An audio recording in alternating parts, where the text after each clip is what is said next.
Hey there, and welcome to Crime for Sleep. I know you're having trouble falling asleep, so let me keep you company with true crime stories from around the world. Before we dive in, I'm curious, where did you first hear this one?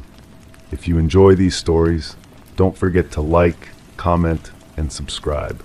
Now get comfortable, and let's get into tonight's case. Crime 1, I live alone. That mirror wasn't there when I moved in. I would have noticed it's massive, old, with a thick wooden frame carved with strange symbols. One day I woke up and it was just hanging in the hallway. I asked the landlord. He denied putting it there. I tried moving it, but it wouldn't budge. Then things shifted. I started seeing someone else's reflection behind me. Not always, just flashes. A silhouette moving when I was still. It got worse when I covered the mirror. Something began scratching from the other side.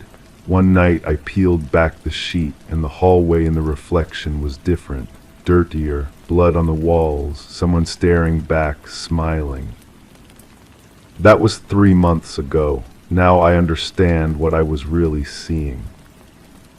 The building superintendent finally returned my calls. He's worked here for decades, knows every tenant, every complaint, every story that echoes through these walls. When I described the mirror, his face went pale. He asked me to meet him in the basement storage room, said he needed to show me something. The room smelled of dust and forgotten belongings. Cardboard boxes stacked floor to ceiling, furniture covered in white sheets like ghosts waiting to be awakened. He led me to the back corner where a tarp covered something large and rectangular. My stomach dropped before he even pulled it away. Another mirror, identical to mine, same carved frame, same symbols that seemed to twist when you looked at them too long. But this one was cracked down the middle, spider web fractures spreading from a central impact point. The glass was stained with something dark that had dried long ago. Previous tenant left this behind, he said, his voice barely above a whisper. Apartment right above yours, strange woman, kept to herself mostly, but the other residents complained about noises, scratching sounds coming from the walls. She claimed someone was living in her mirror. I ran my fingers along the wooden frame. The carvings felt familiar under my fingertips, like I'd traced them before in dreams I couldn't quite remember. The superintendent continued talking, but his words seemed to come from somewhere far away. Police found her body in the hallway, right in front of where she'd hung this mirror. They said she'd been clawing at the wall for hours, her fingernails worn down to nothing. Blood everywhere. But here's the thing that never made sense. She was facing the wrong direction. Her back was to the mirror when they found her. I stared at my reflection in the cracked glass. Behind me, the superintendent's face was distorted by the fractures, split into fragments that didn't quite align, but something else caught my eye. In the corner of the reflection, barely visible through the web of cracks, was the outline of someone else. Someone standing perfectly still while we moved. Did they ever figure out what happened to her? I asked, though part of me already knew the answer. Case went cold, no signs of forced entry, no evidence of another person in the apartment. They ruled it accidental death, said she must have been sleepwalking or having some kind of episode, but the neighbors still heard the scratching for weeks after she died, coming from inside the walls of the empty apartment. That was when I noticed it. On the floor beneath where the mirror hung, wooden planks were loose. When I knelt down and pried them up, the smell hit me immediately. Decay mixed with something metallic. In the space beneath the floorboards was a collection of items that made my blood run cold. Personal belongings, jewelry, photographs, identification cards, all from different people, different eras spanning decades. But what terrified me most was finding my own driver's license among them. The one I'd reported lost months ago, right around the time the mirror appeared in my hallway. I confronted my landlord with the evidence. His reaction told me everything. No surprise, no shock, just a weary resignation that spoke of years carrying the secret. He admitted he'd been moving the mirror between apartments for over 20 years. Whenever a tenant complained about strange occurrences or threatened to leave, he'd relocate it, always to the apartment directly below. "It keeps the building occupied," he said, his voice hollow.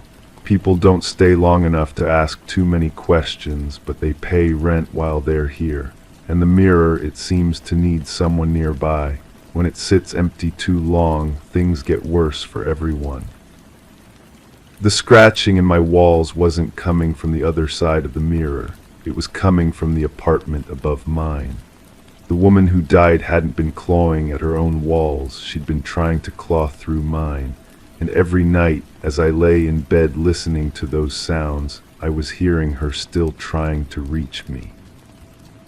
I moved out the next week, but I couldn't shake the feeling that I was being followed. Every reflective surface seemed to hold secrets. Every mirror made me search the background for familiar silhouettes. The landlord had been right about one thing: the mirror needed someone nearby. 2 days ago, I got a call from my old building. The new tenant in my former apartment was complaining about a strange mirror that had appeared in their hallway. They wanted to know if I'd left it behind. When I asked them to describe it, every detail matched perfectly. Same carved frame, same symbols, same impossible weight when they tried to move it. But here's what keeps me awake now. Last night I found a mirror in my new apartment. Different frame, different size, but when I looked closely at my reflection, I could see her behind me. The woman who died, she's not trapped in the mirror anymore. She's following me, and I think I understand why. I've been checking the missing persons reports, cross-referencing names from those identification cards I found. Every single person disappeared from that building over the past 2 decades. And now I realize what the mirror really is: not a window between worlds, but a collector. A trap that feeds on the people who get too close, who stare too long, who start to see things that shouldn't be there. The woman who died wasn't trying to escape. She was trying to warn me. And now that I've seen the truth, now that I know what happens to people who discover the mirror's secret, I understand why she looks so desperate in every reflection. Because I'm next, and there's nowhere left to run. Crime 2, the plumbing had been acting up. I went to check the pipes and found a small plastic bag taped to the underside of the sink cabinet. Inside, an old flip phone wrapped in cloth. It was charged. I pressed a button and dozens of voicemails played, one after the other. Most were garbled, panicked. Some were just breathing. The last one whispered my address, then a pause, and the words, "I'm still here."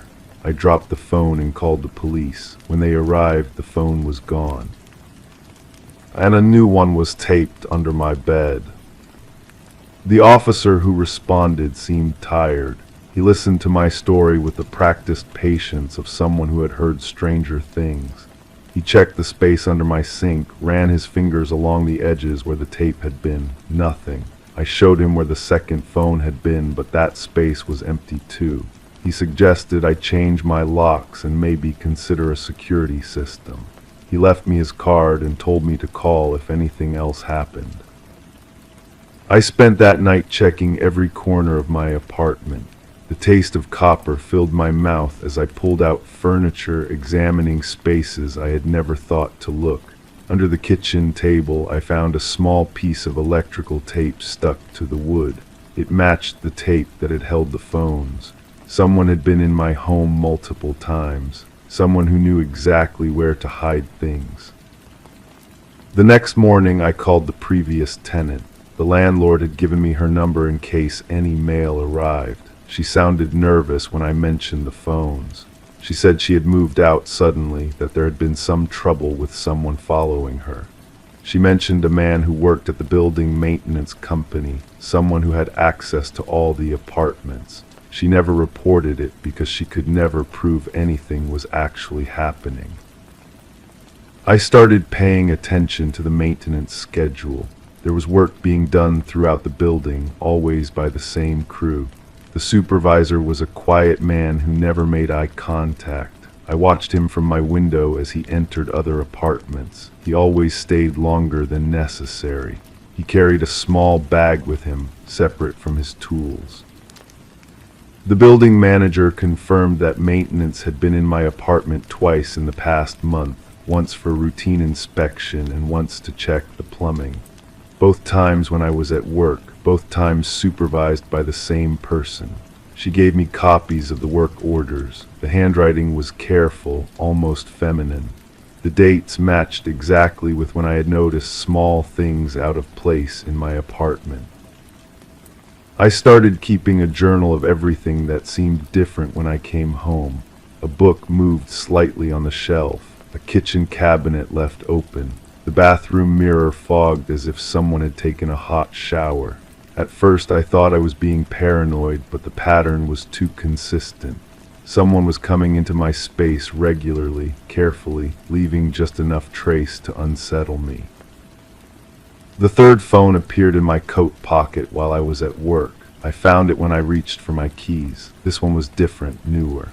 It contained photos of my apartment taken from angles I recognized. Someone had been documenting my space, my belongings, my routines. There were pictures of me sleeping, taken from what looked like the doorway of my bedroom. The metadata had been stripped, but I could see my reflection in the bedroom mirror in one of the photos. I looked peaceful, unaware.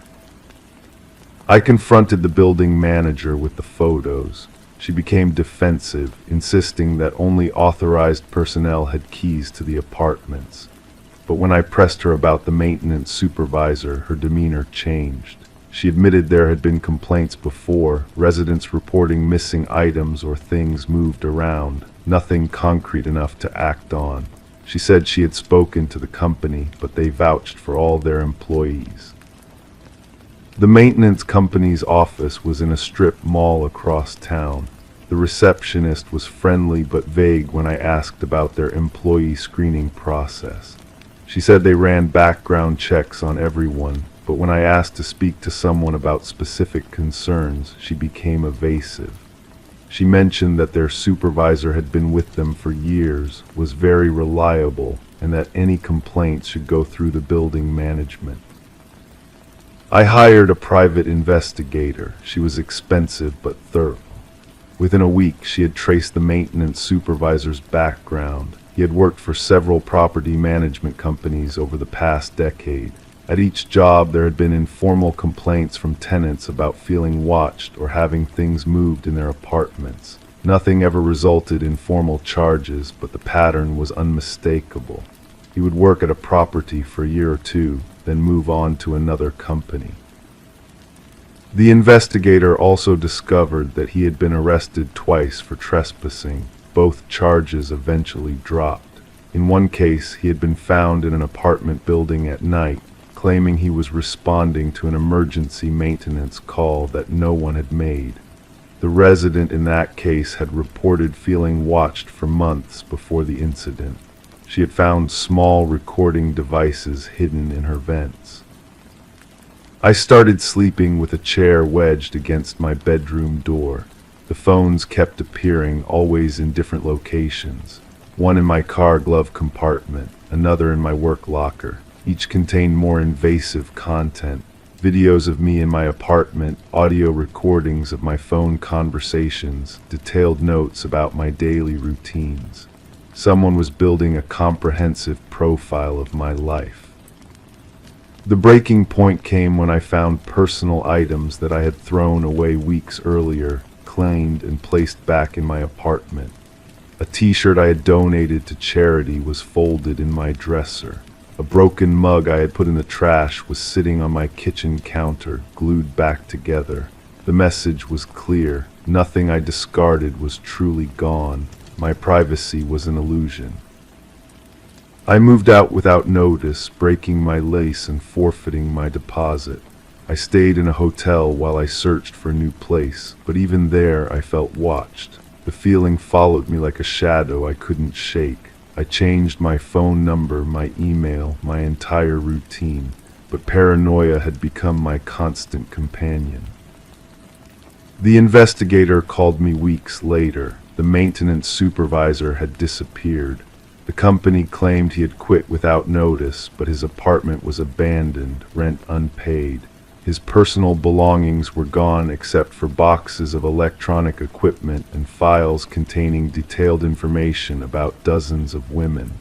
My file was among them, but it wasn't the thickest. The police finally took the case seriously when presented with the evidence the investigator had gathered. But the man was gone, vanished as thoroughly as he had infiltrated my life.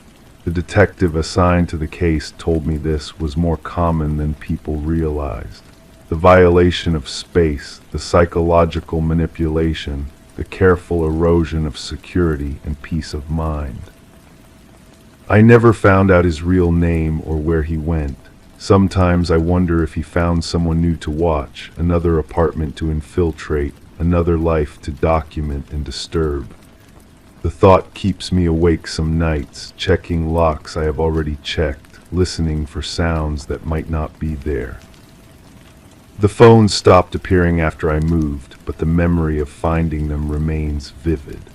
That moment when I realized my home was never truly mine, that privacy is more fragile than we want to believe. That someone can study your life so closely they know you better than you know yourself. And you might never know they were there until they want you to know. I still change my locks regularly, even though I know locks can be bypassed by someone with the right access and enough time. Security is mostly an illusion, a comfort we create to sleep at night. But sometimes, when I come home to find something slightly out of place, I remember that feeling of discovering the first phone. And I wonder if I ever truly escaped, or if the watching just became more careful, more invisible. The case remains open, but I know it will never be solved. He is too smart, too patient, too practiced in the art of invisible intrusion. Somewhere someone else is finding phones they didn't hide, photos they didn't take, evidence of a presence they can't prove. And like me, they are learning that the most terrifying violations are the ones that leave no trace except the certainty that you are never truly alone. Crime 3, I bought the place because it seemed straightforward. 2 floors, clean history, no surprises, but one day I noticed the ceiling was uneven in one corner. I pulled it down and found a small opening, a crawl space leading to a hidden attic. Inside were photographs, hundreds, black and white, all of people sleeping. Each one taken from the same angle above the bed. I found my own photo at the bottom of the stack. Same composition, same perspective, my apartment, my bed. I have no idea how long it had been up there, or who had been in my home. The photo of me was different from the others, newer paper, sharper focus. While the older ones had that grainy quality of film photography, mine looked digital, printed at home.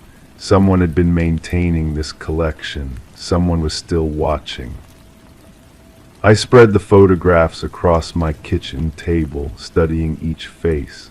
Young women mostly, some men, all captured in that vulnerable moment between consciousness and sleep, their expressions peaceful, unaware. The angle was always identical, directly above, as if the photographer had been suspended from the ceiling, or hiding in an attic space, looking down through a carefully positioned opening. The real estate agent had been thorough during the sale. We walked through every room, checked every closet, examined the basement.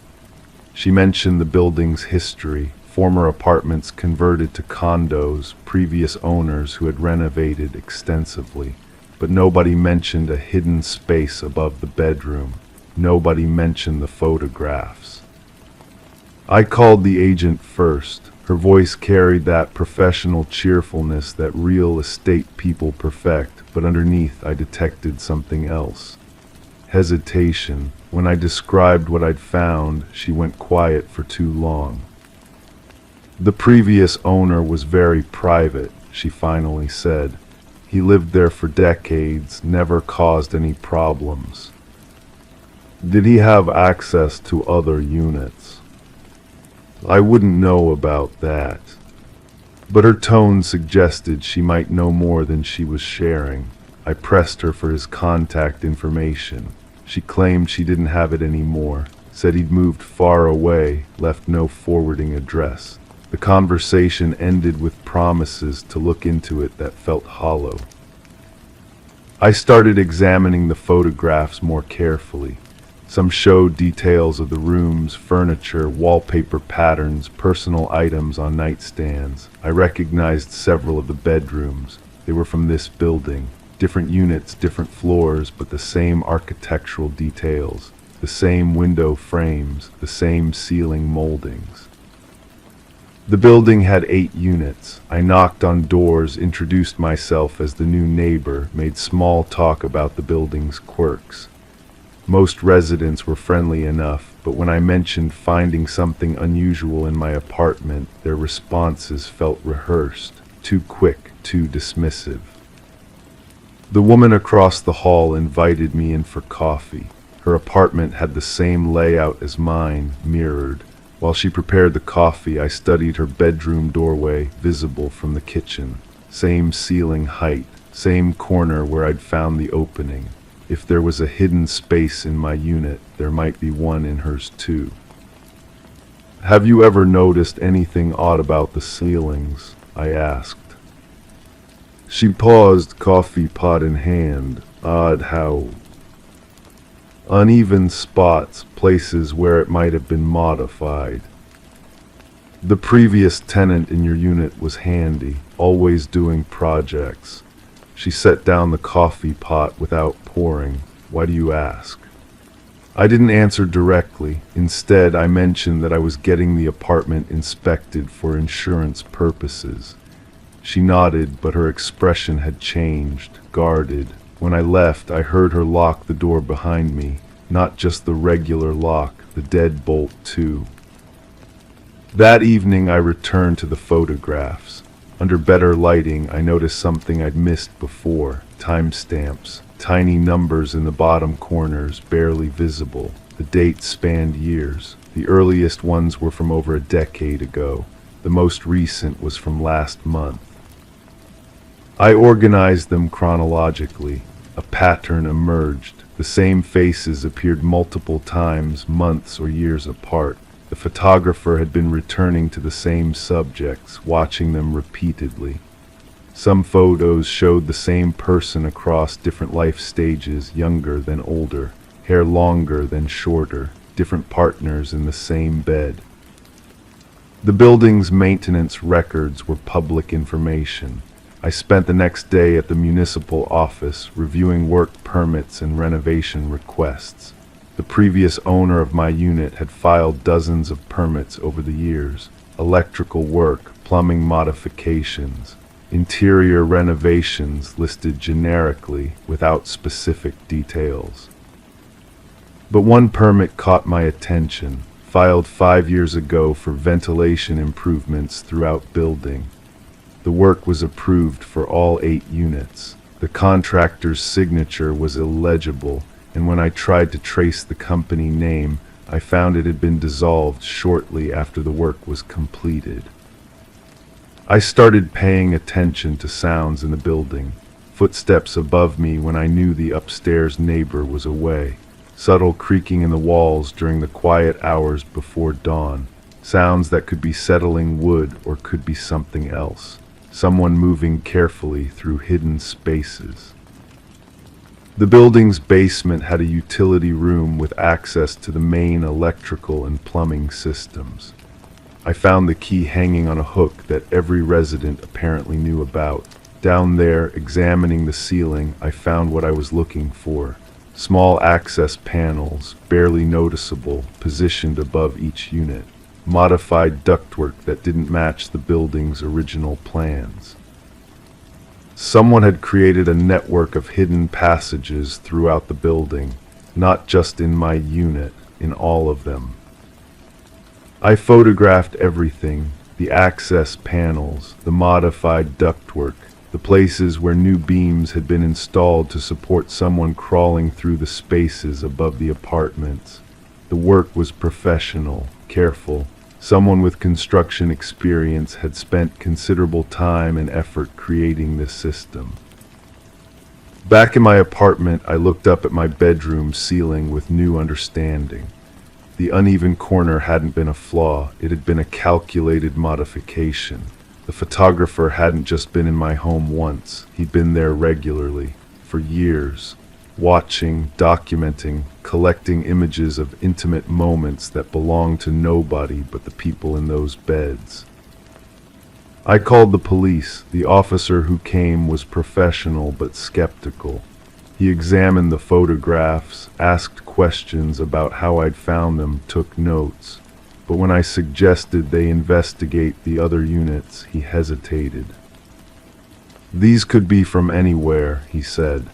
Without being able to identify the subjects or prove they were taken without consent, it's difficult to determine what crime, if any, was committed. Someone was in my home, in everyone's homes. The previous owner had legal access to his own property. What he did there isn't necessarily criminal unless we can prove he entered other units without permission. He took some of the photographs as evidence but didn't seem optimistic about what could be done with them. Before leaving, he suggested I change my locks and install a security system. Standard advice that felt inadequate given what I discovered.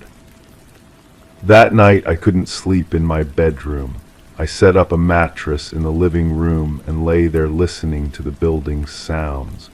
Every creak made me wonder if someone was still up there, if the system was still being used.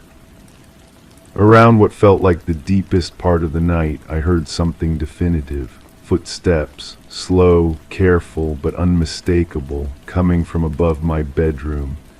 I grabbed a flashlight and climbed up into the access space. The hidden area was larger than I'd initially realized. It connected to a main corridor that ran the length of the building. Someone had built a complete secondary floor between the apartments and the roof. There were supplies up there, batteries, bottled water, a sleeping bag. Someone had been living in the space above our homes. At the far end, I found the camera equipment, professional grade, mounted on adjustable brackets that could be positioned above different access points. The setup was sophisticated, suggesting this wasn't the work of an amateur. But the equipment was dusty, the batteries were dead, whatever had been happening here had stopped recently. Maybe when the building changed hands, maybe when the previous owner left. I climbed back down and sealed the access point with heavy-duty construction adhesive. The next day, I contacted every resident in the building. Most agreed to meet in the community room to discuss what I'd found. The reactions were mixed. Some were horrified, others seemed unsurprised. The woman who'd offered me coffee avoided eye contact throughout the meeting. An older man who lived on the ground floor kept checking his phone as if he wanted to be somewhere else. We suspected something, one resident finally admitted. Things would be moved slightly in our apartments. Doors we remembered closing would be open. Small things that made us wonder. Why didn't anyone say anything? What would we say that we thought someone might be moving our belongings a few inches, that we heard sounds that could be settling, nothing definitive enough to report? The meeting ended with an agreement to have the building professionally inspected and to install security cameras in the common areas. But I could tell some residents remained uncomfortable with the discussion, as if they preferred not to know what had been happening above their heads. The building inspection confirmed what I'd found: hidden passages throughout the structure, access points above every bedroom, evidence of long-term habitation in the concealed spaces. The inspector recommended sealing all access points and upgrading the building's security systems. But questions remained unanswered. The photographs showed faces I couldn't identify, people who might have lived in the building years ago or might have been visitors. Some might not even know they'd been photographed. The police investigation stalled due to lack of identifiable victims or clear evidence of current criminal activity. I still live in the apartment. The access point is sealed, but I find myself looking up at the ceiling more often than I should, wondering if there are other hidden spaces I haven't found, other buildings where similar systems might exist, other photographers documenting private moments that were never meant to be captured. Sometimes I wonder about the previous owner, where he moved when he sold the building, whether he's creating new hidden spaces in a new location, whether the photographs I found were the complete collection or just what he left behind. The building feels different now.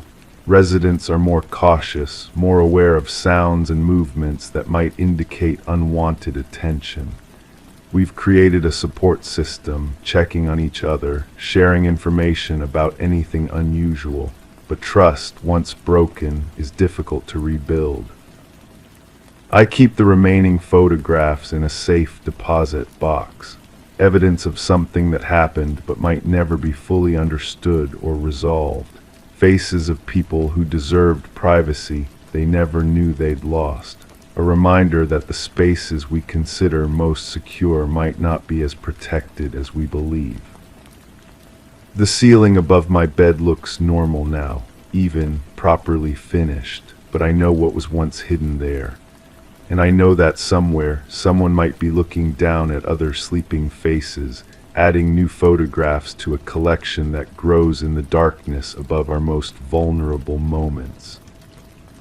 Crime 4, my basement floor is concrete, has been since I moved in.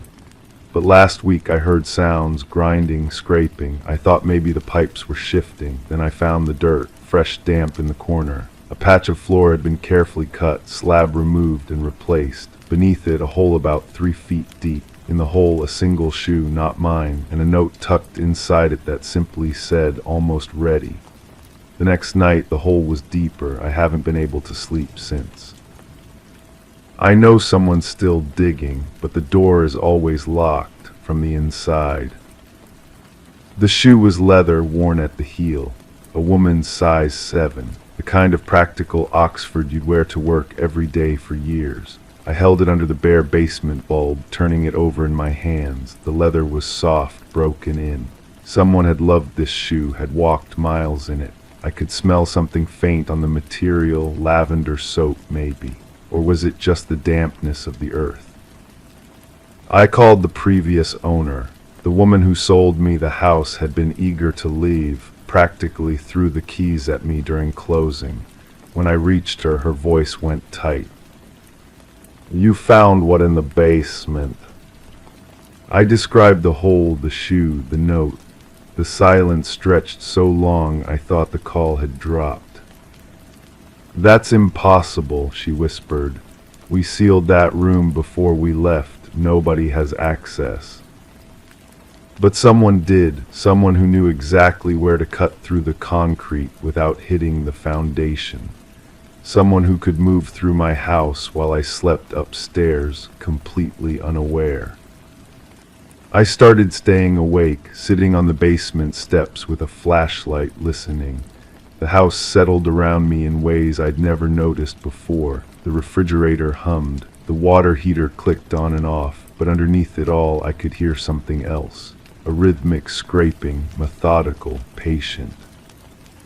The second night I found another item. A silver bracelet, tarnished black, half buried in the loose soil. The clasp was broken, as if it had been torn off in a struggle. I held it up to the light and saw tiny scratches on the metal, not from fingernails. Someone had clawed at this bracelet, desperate to remove it. I took photos of everything, the hole, the shoe, the bracelet, the note. When I looked at them later on my phone, the images seemed wrong somehow. The shadows fell differently than I remembered. The hole looked deeper in the pictures than it had in person, or maybe it was getting deeper while I wasn't watching. I tried to research the house's history. The county records were frustratingly vague. The previous owners had lived here for 15 years, but before that the trail went cold. There were gaps in the ownership records, months where no one seemed to own the property at all. I found old newspaper clippings about a missing person case from decades ago, but the details were scarce. A woman had disappeared, leaving behind only her car and a single shoe. The shoe in my basement looked exactly like the one described in the article. I went to the police. The officer who took my statement was polite but skeptical. He asked if I'd been under stress lately, if I'd been drinking, if I had a history of sleepwalking. When I showed him the photos on my phone, he frowned. "Sir, these just show a patch of disturbed concrete and some old belongings. Could be anything. Could be left over from previous renovations." But I knew what I'd seen, what I was still seeing. The third night I heard footsteps, not the settling of old wood or the expansion of pipes. Actual footsteps moving across the basement floor. I grabbed my flashlight and crept down the stairs. The beam swept across the familiar concrete, the furnace, the storage boxes I'd never unpacked. Everything looked normal. Except the hole was gone. The concrete was smooth, unbroken, no sign that it had ever been disturbed. I ran my hands over the surface, feeling for any indication of the careful cuts I'd documented. Nothing. The floor was cold and solid under my palms. I checked my phone. The photos were still there, but they looked different now, faded, as if they'd been taken years ago instead of days. The timestamp showed the correct date, but something about the image quality had changed. The colors were muted, the details less sharp. I called in sick to work and spent the day in the basement, measuring and marking the spot where the hole had been. I used a metal detector I borrowed from a neighbor, swept every inch of the floor. The device stayed silent until I passed it over the corner where I'd found the shoe. Then it screamed. The sound was so loud and sudden that I dropped the detector. It clattered across the concrete, still shrieking. I scrambled to turn it off, my hands shaking. When the basement fell silent again, I could hear my heart pounding in my ears. I hired a contractor to break through the concrete, told him I suspected a pipe leak. He brought his crew, jackhammers, the whole setup. They worked for hours, breaking through the thick slab.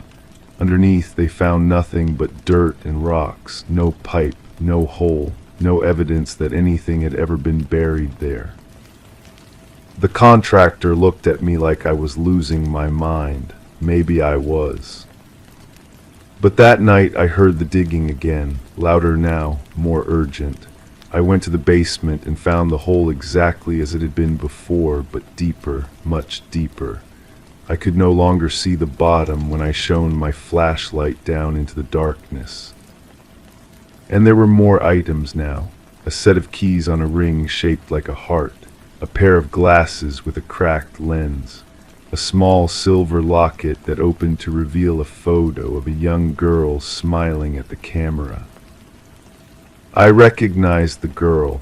She was the daughter of my next-door neighbor, the one who lived in this house before the people who sold it to me. The neighbor I'd never met because she'd moved away years ago. The neighbor whose daughter had disappeared one summer and was never found. I started making calls, tracking down contact information for the previous owners, their neighbors, anyone who might know the history of this house. Most of the numbers were disconnected. The few people I reached either hung up on me or claimed they'd never heard of the address.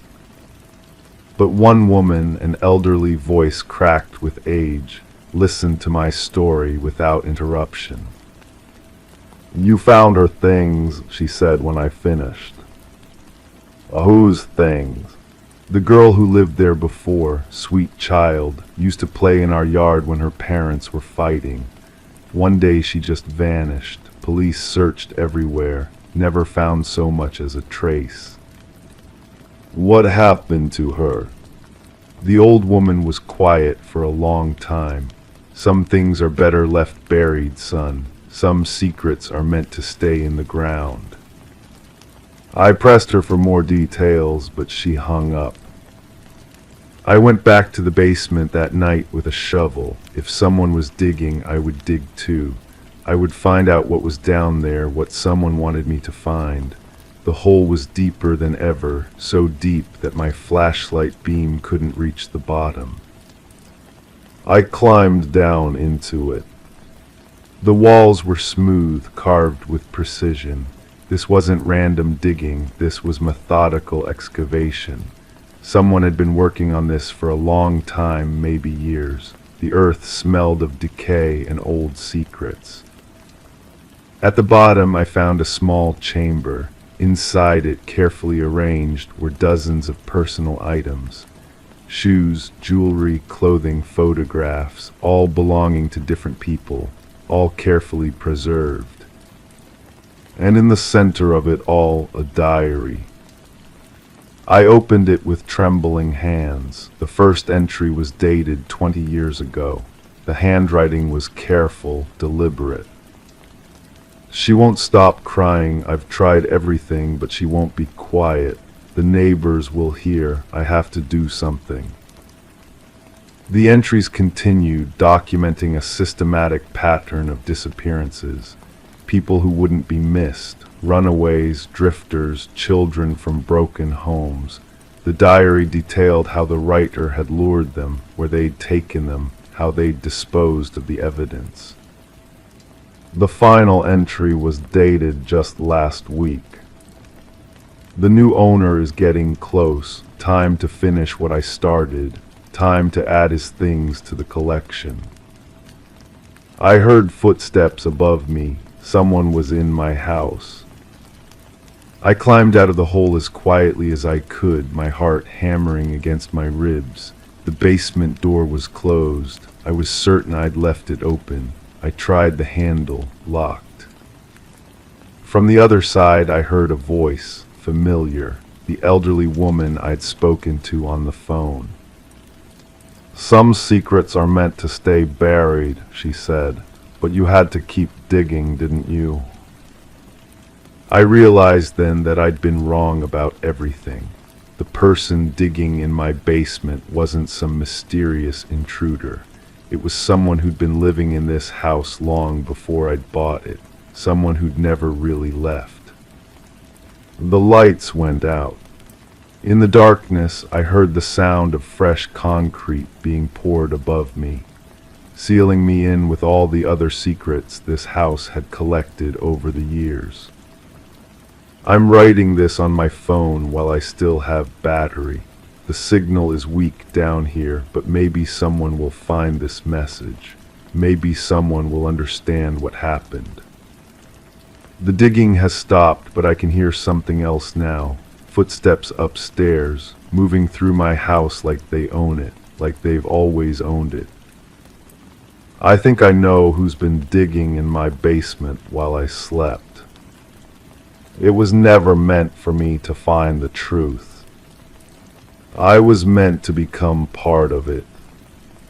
Crime 5, it was a small box, no stamps, no sender. Inside was a rusty key wrapped in paper that read, "You forgot this." I'd never seen it before, but curiosity won. I walked around the neighborhood trying the key on old sheds, fences, abandoned doors. I didn't expect one to open, but it did. The door creaked inward and revealed a room filled with cages, chains on the walls, buckets. The smell was rancid. On the floor was a single mattress and a photo of me, taken from behind. The paperclip on the back held another key. My hands trembled as I held that second key. The photograph felt cold against my fingertips, the edges worn as if someone had handled it countless times. I recognized the street corner where it was taken. I remembered that exact moment, walking home from the grocery store, completely unaware that someone was watching, recording, planning. The second key was smaller, more delicate, silver where the first had been rusty and brass. I searched the room again, my breathing shallow in the stale air. Behind the largest cage, I found a metal filing cabinet. The key turned smoothly, too smoothly, as if it had been used recently. Inside were folders, dozens of them, each labeled with dates spanning several months. I opened the first one with fingers that wouldn't stop shaking. More photographs, not just of me but of others. A woman with auburn hair leaving a coffee shop. A man in a blue jacket walking a small dog. A teenager on a bicycle. All taken from behind, all unaware. But there were notes too, handwritten observations in cramped script. The woman worked late shifts at the hospital. The man had a routine, same route every morning. The teenager always took the shortcut through the park. Details that made my stomach turn. Details that someone could only know from watching, waiting. I found my folder near the back. It was thicker than the others. The photographs went back months, showing me entering my apartment, sitting in my car, walking to work. But there were other things too. Copies of my utility bills, a photocopy of my driver's license, even my old college transcript. Someone had been building a profile, collecting pieces of my life like specimens in a jar. The handwriting in my folder was different from the others, more careful, more personal. The notes weren't just observations, but seemed almost affectionate.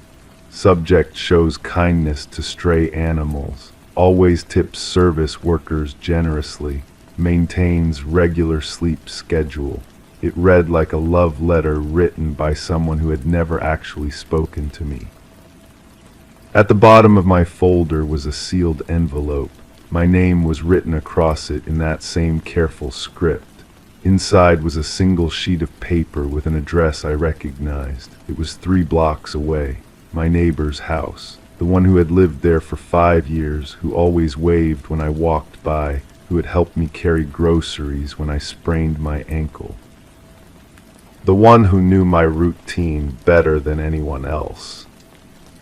My phone felt heavy in my pocket as I considered calling the police. But what would I tell them? That I had broken into someone's property, that I had found evidence of surveillance that might implicate someone I knew. The whole situation felt like a trap designed specifically for me, and I was already caught in it. I took photographs of everything with my phone, but the camera couldn't capture the smell of fear that permeated that room, or the way the chains cast shadows that looked like reaching fingers. When I finally left, I locked the door behind me and walked home as normally as I could manage. That night I watched my neighbor's house from my window. The lights were on. I could see movement behind the curtains, normal evening activities, cooking dinner, watching television, living a life that seemed completely ordinary from the outside. But I knew now that appearances could be carefully constructed lies. The next morning there was another package on my doorstep. This one contained a note that simply read, "Did you enjoy your visit?" Below it was a key ring with 7 keys, each tagged with an address. I recognized every location. The coffee shop where the auburn-haired woman worked, the park where the teenager rode his bicycle, the route the man walked his dog. I realized then that I wasn't just a victim, I was being recruited. The person who had been watching me, documenting my life, had seen something in me that made them believe I would understand, that I would appreciate the artistry of their surveillance, that I would want to participate. The most disturbing part was that they weren't entirely wrong. As I held those keys, I felt a terrible curiosity about what secrets they might unlock. What other rooms filled with evidence of lives lived unknowingly under observation? What other folders full of intimate details stolen from people who trusted their privacy? I kept the keys. I told myself it was evidence, that I would eventually turn everything over to the authorities.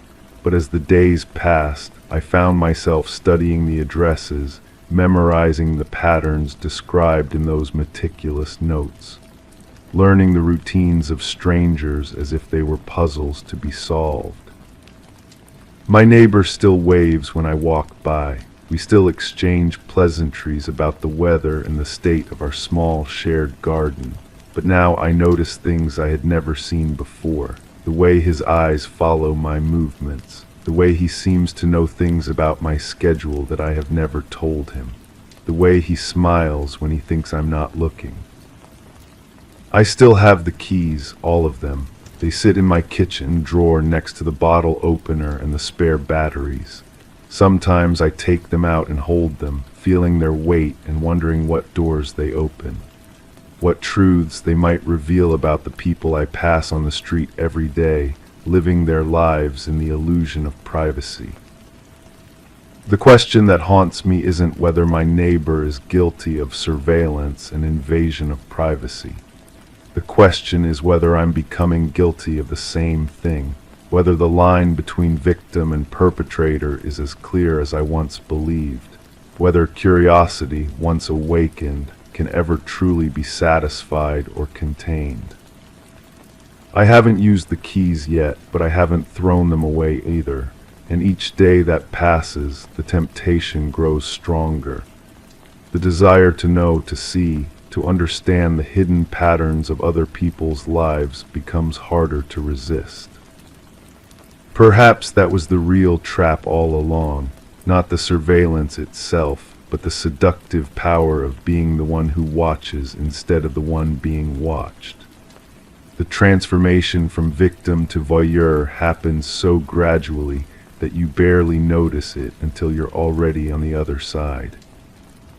Crime 6. I was walking past a bulletin board outside a gas station when I saw it, my own face, smiling unaware. The poster read, "Missing." Descriptions matched me exactly. I assumed it was some kind of prank, but when I tore it down and asked the cashier, she just shrugged. Been there for weeks. I looked around. No cameras, no one laughing. That night more appeared on phone poles, fences, even my own front door.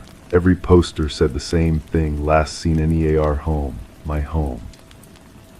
The photograph wasn't recent. I recognized the background, a family gathering from months ago, but I couldn't remember who had taken it.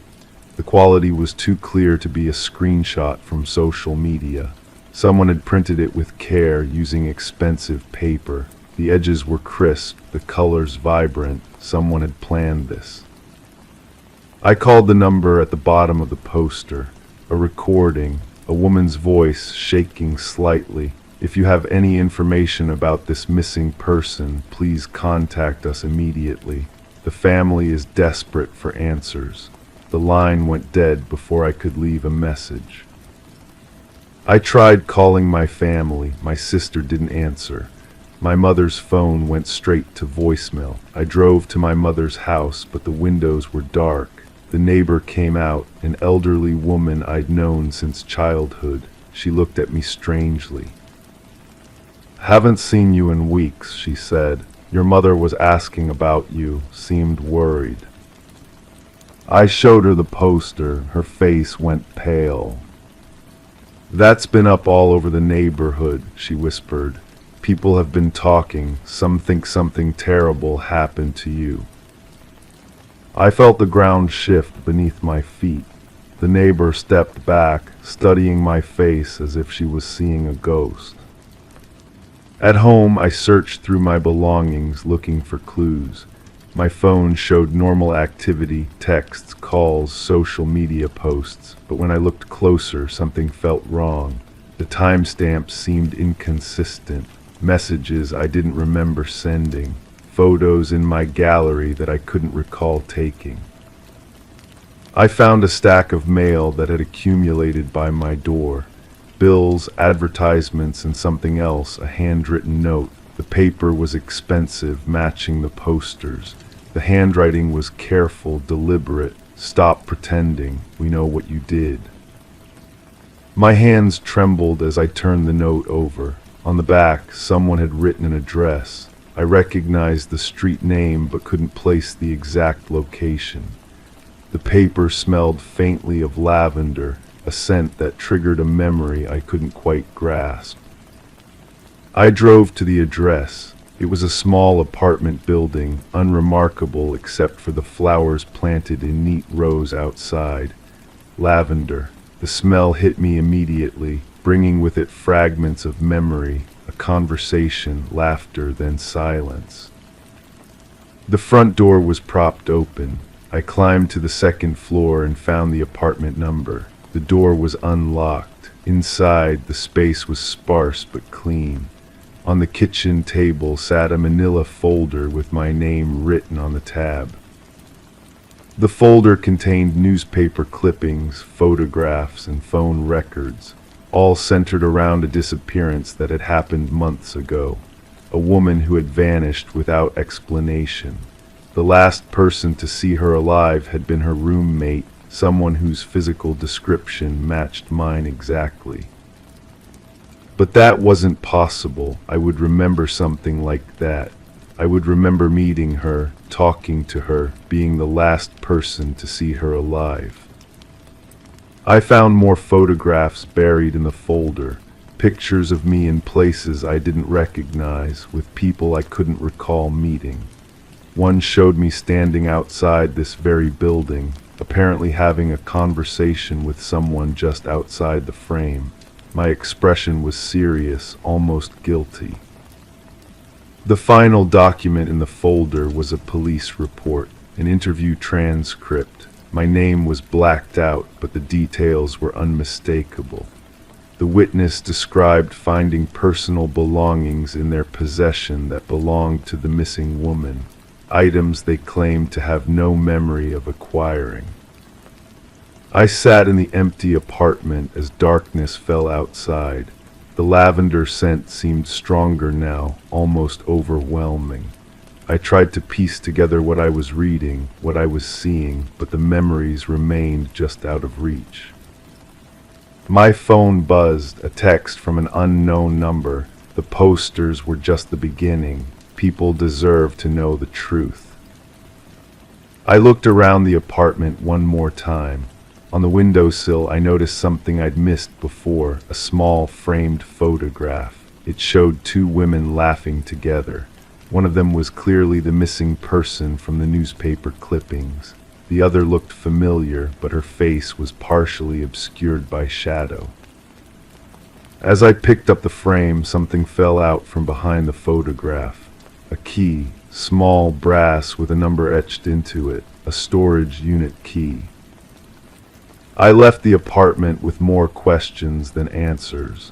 The missing person posters with my face continued appearing throughout the neighborhood. People began to recognize me, pointing and whispering.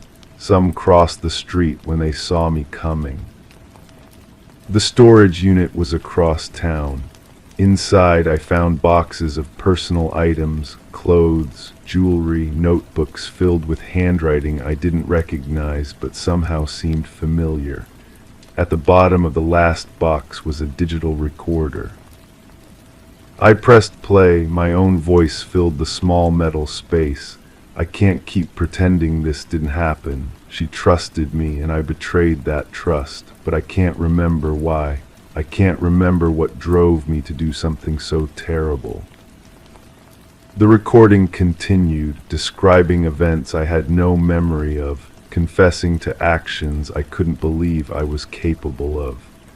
But the voice was unmistakably mine, down to the slight rasp I got when I was nervous. I sat in that storage unit until the fluorescent lights buzzed off automatically. In the darkness, I tried to understand how I could have lived a life I couldn't remember, how I could have hurt someone and blocked it out so completely. The posters kept appearing. More people recognized me. Someone had started a social media group dedicated to the case, sharing sightings and theories. They called me the walking ghost, someone who had returned to the scene of their crime with no memory of what they'd done. I stopped sleeping. Every shadow seemed to hide another poster with my face. Every stranger's glance felt like an accusation. I found myself checking mirrors constantly, as if my reflection might reveal something my conscious mind was hiding. The police never contacted me directly, but I knew they were watching. Cars that lingered too long on my street, people in coffee shops who made eye contact and looked away too quickly. The investigation was ongoing, and I was both the prime suspect and the key witness who couldn't remember anything. The last poster I found was different from the others. Instead of missing, it read, "Found," but the question mark after it made everything more uncertain than before. Found, but was I the person who had disappeared or the person who had made someone else disappear? I still live in the same house on the same street where the posters first appeared. Sometimes I catch neighbors watching me through their windows. Children are walked quickly past my front yard. The lavender scent follows me everywhere now, a constant reminder of memories that remain locked away. The missing woman was never found. The case remains open, and I remain the person who might hold all the answers if only I could remember the questions I'm supposed to be asking. Crime 7, I noticed a faint red tint in my bedroom light. At first I thought it was just a new bulb, but then I changed it and the same thing happened. When the next one shattered, it sprayed liquid, not filaments, a thick dark red substance. I brought one to a lab through a friend who owed me a favor. It was human blood, no explanation, no source. I replaced every bulb in the house. Still, the red came back, always just in my room, and the smell, it's stronger now, like something rotten. Inside the walls. The first thing I did was call my landlord. He seemed genuinely confused, almost irritated by my explanation. His voice carried that dismissive tone people use when they think you're making things up. He insisted the building was old but structurally sound, no history of incidents. When I pressed about previous tenants, he became evasive. Said the apartment had been vacant for several months before I moved in. Something about his hesitation made my skin crawl. I started keeping the broken bulbs in mason jars, documenting each occurrence with photographs. The blood wasn't fresh. It had that metallic copper smell that clings to your nostrils long after you've left the room. I found myself breathing through my mouth whenever I entered my bedroom. The scent seemed to seep through the drywall itself, as if the entire structure was contaminated. My neighbor across the hall, an elderly woman who always seemed to be watching through her peephole, finally approached me. She had noticed the frequent trips to the hardware store, the bags of light bulbs I carried up the stairs. Her weathered hands shook as she spoke, telling me about the previous tenant, a young woman who kept strange hours, who screamed sometimes behind closed doors. The police had come once, maybe twice. Then she was gone. The woman's eyes darted toward my door as she spoke, as if she expected something to emerge from within. She mentioned that the screaming had stopped suddenly, but the sounds hadn't. Footsteps at odd hours, things being dragged across the floor. The landlord had claimed she moved out, but nobody had seen her leave. No moving truck, no boxes carried down the stairs. I began researching the building's history at the local records office. The clerk, a tired-looking man with ink-stained fingers, pulled dusty files from metal cabinets. Property transfers, inspection reports, incident records. Nothing explicitly criminal, but patterns emerged. High tenant turnover, complaints about electrical issues, several reports of unusual odors that maintenance could never locate. One file caught my attention, a police report from months earlier. Welfare check requested by concerned neighbors. No response at my current address. The report was brief, almost dismissive. Subject had relocated without notice. But there was a handwritten note in the margin, barely legible. Personal effects still present. The officer's signature was illegible, the badge number smudged. I returned to my apartment with a different perspective.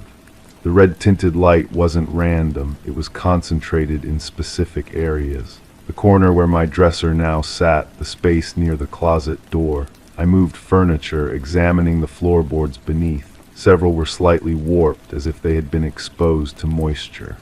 When I pressed down on one section, it gave way slightly, creaking with the sound of wood that had been disturbed. The smell was strongest near the electrical outlets. I unscrewed the cover plates, expecting to find rotting insulation or dead rodents.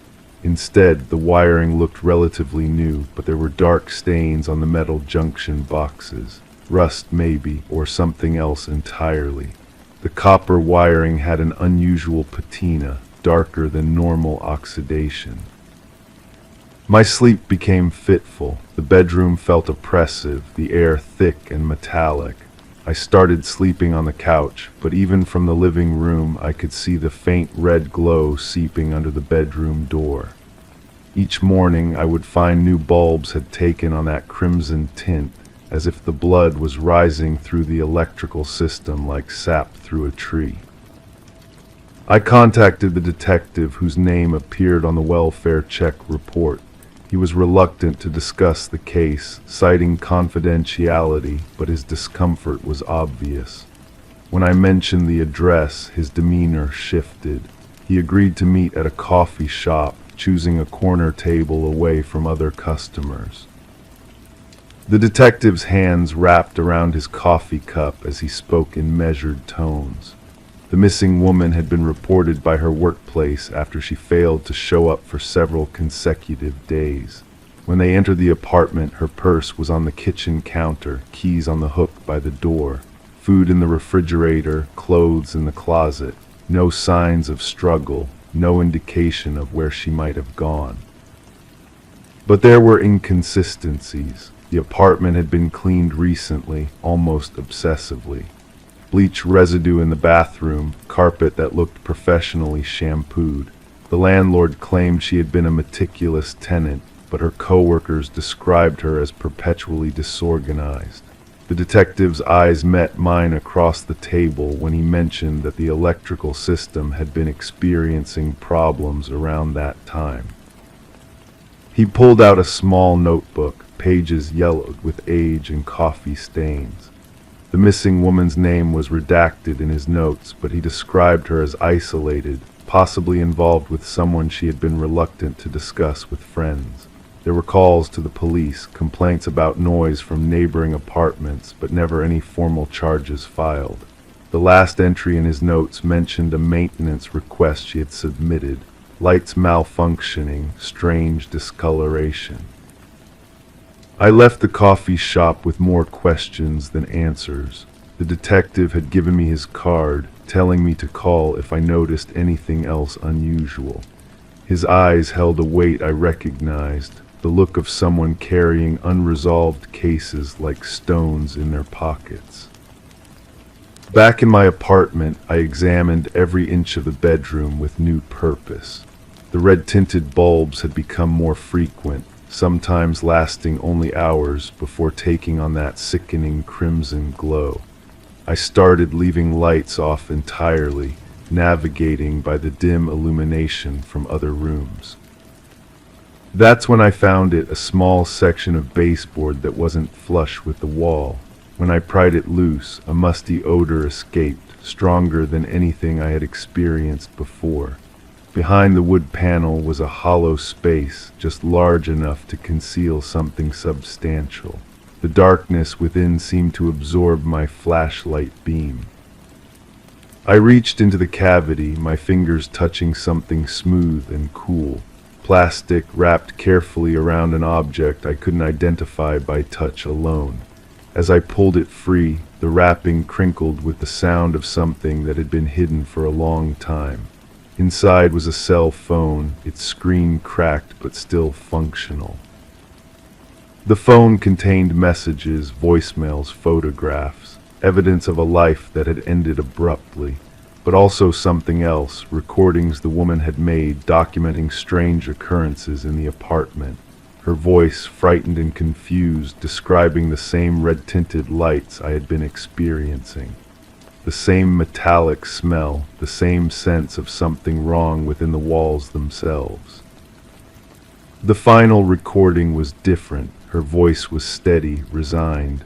She spoke about someone she trusted, someone who had access to her apartment, someone who knew about the electrical problems and had offered to help.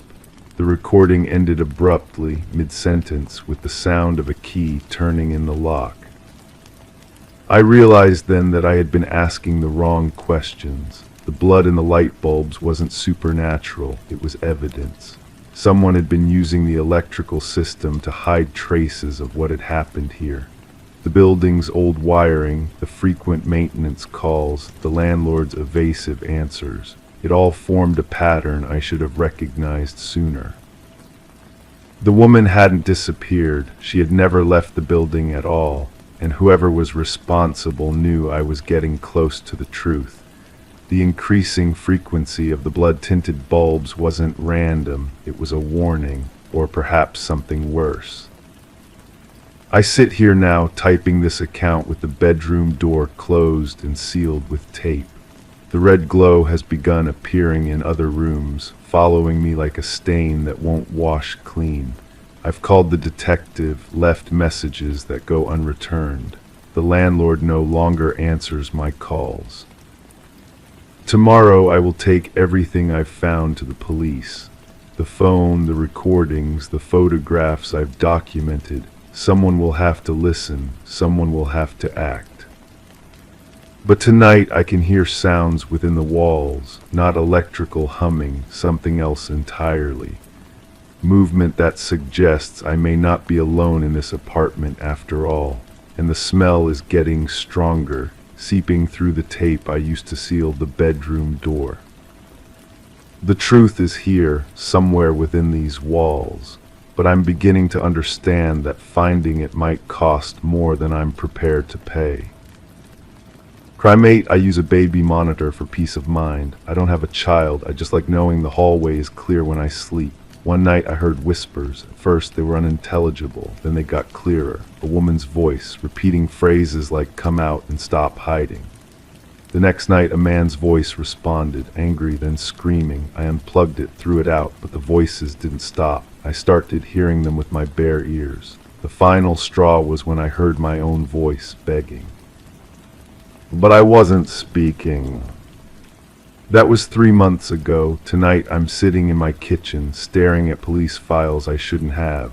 The folder is thick, worn at the edges from too much handling. The detective who gave it to me called it a cold case, unsolved. A family disappeared from the apartment next door 18 months back. Mother, father, teenage daughter. No signs of struggle, no note, just gone.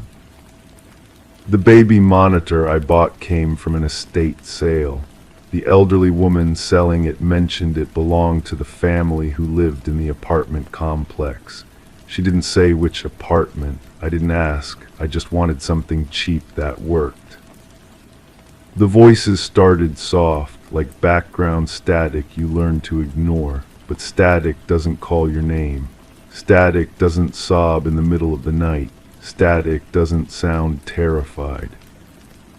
I've been researching radio frequencies, electromagnetic interference, anything that could explain how a monitor picks up conversations from thin air. The technical manuals are spread across my coffee table now, highlighted sections marking dead ends. Every expert I contacted gave me the same response. Baby monitors can cross signals with other devices, pick up cordless phones, even radio broadcasts, but they don't record conversations that happened months ago. The first breakthrough came when I contacted the apartment manager.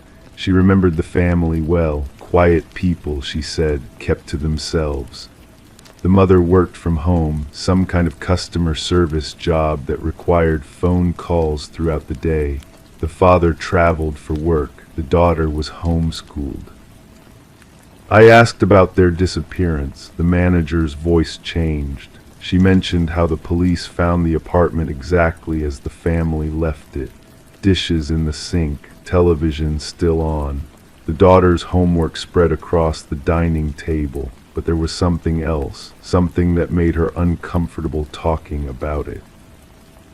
The baby monitor in their apartment was still plugged in when police arrived, still recording.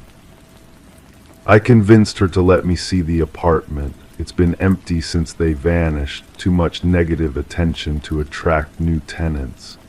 She unlocked the door and the smell hit me immediately. Not decay or abandonment, something sweeter, like flowers left too long in water. The apartment was a mirror image of mine, same layout reversed. I stood in what would have been the child's room, though this family's daughter was too old for nursery. The walls were painted pale yellow, generic furniture arranged with mathematical precision. But on the windowsill sat another baby monitor, identical to the one I'd thrown away. I plugged it in. The static came immediately, but underneath it, barely audible, were voices. The same voices I'd been hearing. The woman saying, "Come out and stop hiding." The man's angry responses, and something new, a younger voice, female, pleading. The apartment manager stood in the doorway, watching me with an expression I couldn't read. She mentioned how the police had tested that monitor extensively. No recordings found, no stored data, yet somehow it kept working, kept picking up signals even when no one was broadcasting. I asked her what she thought happened to the family. She closed the door behind us before answering. The mother had called her several times in the weeks before they disappeared, complaining about voices in the walls, about feeling watched, about her daughter refusing to come out of her room. The father dismissed it as stress, too much isolation, but the manager had heard the fear in the woman's voice. The police report was thorough but inconclusive. Financial records showed no preparation for departure. No large withdrawals, no travel arrangements. Their car was found in the parking garage, keys still in the ignition. Security cameras showed them entering the building that final evening, but never leaving. I've been visiting the apartment every night since. The monitor works differently now. Instead of random fragments, I'm hearing conversations in sequence, stories that build on each other. The woman's voice belongs to the mother, I'm certain. She's telling someone to stop hiding, come out and face what they've done. The man sounds defensive, angry at being accused of something. But it's the third voice that haunts me.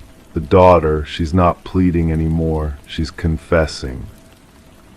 Tonight I heard something that changed everything. The daughter's voice, clear as if she were standing next to me, saying she couldn't keep the secret anymore, that she was tired of hiding what really happened to the neighbor who lived alone in the apartment downstairs, the neighbor who watched her through his window, who followed her to school, who left notes under her door. The neighbor who lived in my apartment. I pulled the lease agreements from the manager's office. The timeline doesn't lie.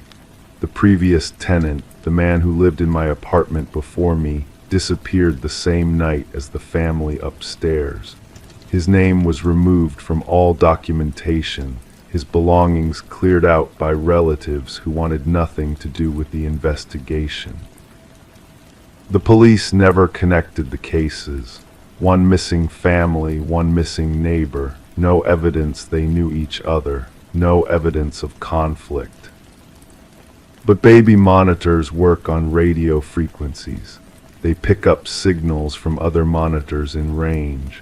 If two families were broadcasting on the same channel, if they were listening to each other's private moments, if someone discovered they were being watched, being recorded, being hunted.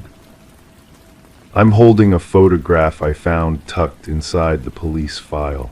It shows the teenage daughter's bedroom window. From this angle, you can see directly into my apartment, into my bedroom window. The photograph is marked as evidence, taken the night they disappeared. The baby monitor crackles to life without being turned on. The daughter's voice is clearer than ever. She's not confessing to hiding from someone. She's confessing to what she did to make the hiding stop. And now I understand why I hear my own voice begging on the recordings, because I'm not the first person to live in this apartment since the neighbor disappeared. I'm just the first one who bought a baby monitor and heard the truth. The voices aren't coming from the past. They're warnings about what happens to people who listen too long, who dig too deep, who discover what really happened to the man who lived here before. The daughter is still out there somewhere, still watching, still protecting her family's secret. And she knows I know. Crime 9, the contractor said the insulation was strange. When he opened the drywall, it spilled out clothes, old, stained, folded neatly. Dozens of them, all children's sizes. Each one had a name tag stitched inside, no duplicates. We kept pulling them out, more and more deeper into the frame. One jacket had a pocket containing teeth, baby teeth. I called the police. They sealed the place and told me nothing. But that night more clothes appeared in the corner of my living room, folded, dry, waiting. I bought this house because it felt safe. Single story, quiet neighborhood, thick walls that blocked out the world.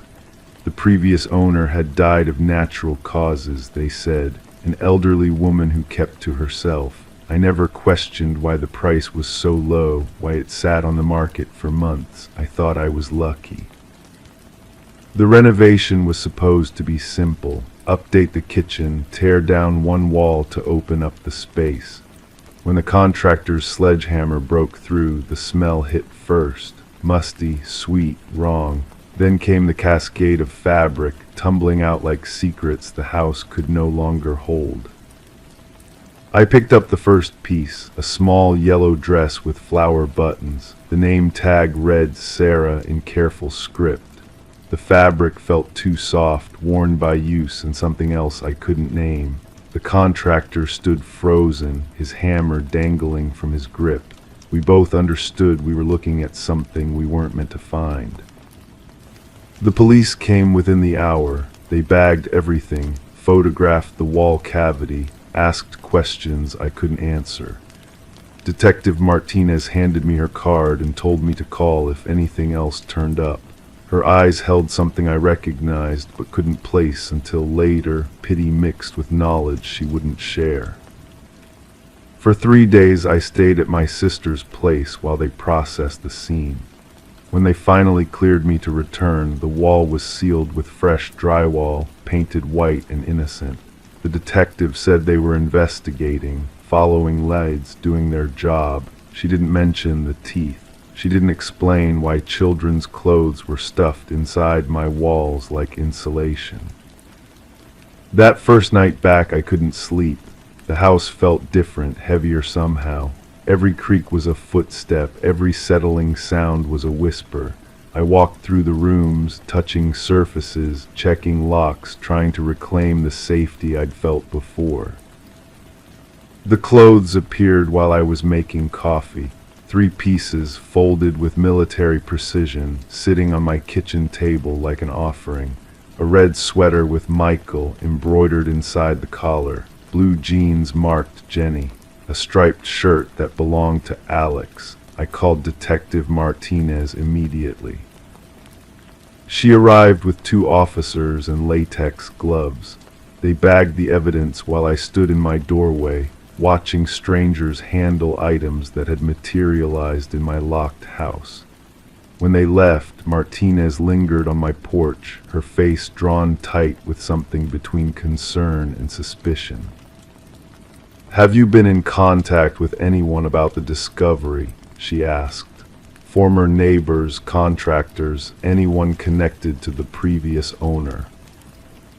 I shook my head. The truth was stranger. I hadn't spoken to anyone except my sister and the utility companies. The clothes had simply appeared, as if the house itself was confessing. Over the following days, I researched the previous owner. Online records showed she'd lived here for 40 years, raised 2 children who'd moved away decades ago. Neighbors remembered her as quiet but friendly, always waving from her garden, always asking about their kids with genuine interest, too much interest perhaps. The local library's newspaper archive revealed nothing unusual. No missing children reports that corresponded to the names on the tags. No scandals or investigations. Just decades of ordinary life in an ordinary house that apparently harbored extraordinary secrets. I started checking the rooms obsessively, running my hands along walls, listening for hollow spaces, tapping surfaces like a detective in a movie. The house had given up one secret. How many more were hidden in its bones? The breakthrough came when I found the photo album tucked behind the water heater. Page after page of children I didn't recognize, smiling at birthday parties, playing in yards, wearing clothes that looked familiar. Too familiar. Each photo was dated, spanning decades. The elderly woman appeared in many of them, standing slightly apart, watching with eyes that seemed too focused, too hungry. Detective Martinez studied the album in my kitchen, her pen scratching notes across a yellow pad. She pointed to a girl in a yellow flowered dress, identical to the first piece we'd found in the wall. "This photo was taken 30 years ago," she said. "The girl's name was Sarah. She disappeared from a playground 6 blocks from here. Case went cold." The room tilted slightly. I gripped the table edge, feeling the weight of understanding settle over me like a shroud. The previous owner hadn't just collected clothes, she'd collected children's memories, maybe children themselves, and somehow the house was still giving them back. What happened to her, the woman who lived here? Martinez closed the album carefully, as if it might explode. Natural causes, like they said, heart attack in her sleep, but natural doesn't mean innocent. That night more clothes appeared, a pile this time, stacked neatly beside my bed. I didn't call the police. Instead, I sat on my floor and examined each piece, reading names I'd never heard but somehow recognized. The fabric held impressions of lives interrupted, games unfinished, bedtime stories cut short. The house wasn't just confessing, it was grieving. Each appearance of clothing felt like a memorial, a way of honoring children whose names might never be spoken aloud again. I understood then that I wasn't the victim of some supernatural haunting. I was the custodian of evidence, the unwitting keeper of secrets that someone had literally built into the walls of my home. Detective Martinez called a week later with news that felt both like closure and a beginning. They'd identified 7 of the children from the clothes and photos, all missing persons cases from different decades, different jurisdictions, all cold files that suddenly had new life breathed into them. But she didn't tell me what I already knew, that the investigation would stretch on indefinitely, that some questions have no satisfying answers, that some truths are too large for justice to hold. The elderly woman had taken her secrets with her, leaving only fragments behind for others to piece together. I still live in the house. The clothes have stopped appearing, but I feel their presence in every room. Sometimes I wonder if I'm living in a crime scene disguised as a home, or if every home contains crimes we're simply not equipped to see. The difference between safety and danger might just be the thickness of the walls and what we choose to look for behind them. The contractor never finished the renovation. Some walls, I've learned, are meant to stay closed. Story 10. The aging apartment exuded a sense of history, its walls holding secrets whispered through time. The heating system let out a low, mournful groan, the pipes rattling like bones, creating a symphony of familiar sounds that echoed through the corridors. To her, it was all part of the building's charm, a lullaby of creaks and sighs that lulled her to sleep each night. But one evening, as she drifted on the edge of dreams, a voice, soft and ethereal, drifted through the vents, brushing against her consciousness like a gentle caress. It wasn't the usual background noise of distant conversations or plumbing echoes. It was a whisper, a beckoning call that seemed to carry her name on a velvet breeze. Intrigued yet unnerved, she pressed her ear against the rusted vent grate, her heart quickening in her chest. A rush of cold air brushed past her cheek, a shiver running down her spine as the voice spoke again, almost teasingly, "I know you can hear me." Detective Morgan Shaw found herself in the heart of the vacant apartment, a silent observer amidst the bustling forensics team. Cameras clicked and flashed, capturing every detail of the scene before them. The missing woman, Alina Reeves, had been absent for a week, her absence only noticed when a faint scent began to permeate the hallways. Officer Patel relayed the details from his notepad, mentioning Alina's claims of voices from the vents that had been dismissed by the building management as mere quirks of an old building. Shaw, kneeling beside the vent, traced the deep gouges and scratch marks around its edges, a silent testament to someone's desperate attempt to escape from within. Alina, a beloved kindergarten teacher with a fondness for houseplants and a contagious smile, had left behind a void in the lives of those who knew her. Her disappearance, preceded by a growing sense of paranoia and unease, had left her loved ones grasping for answers. As Shaw delved deeper into Alina's world, she discovered a meticulously maintained apartment that bore the marks of a life abruptly halted.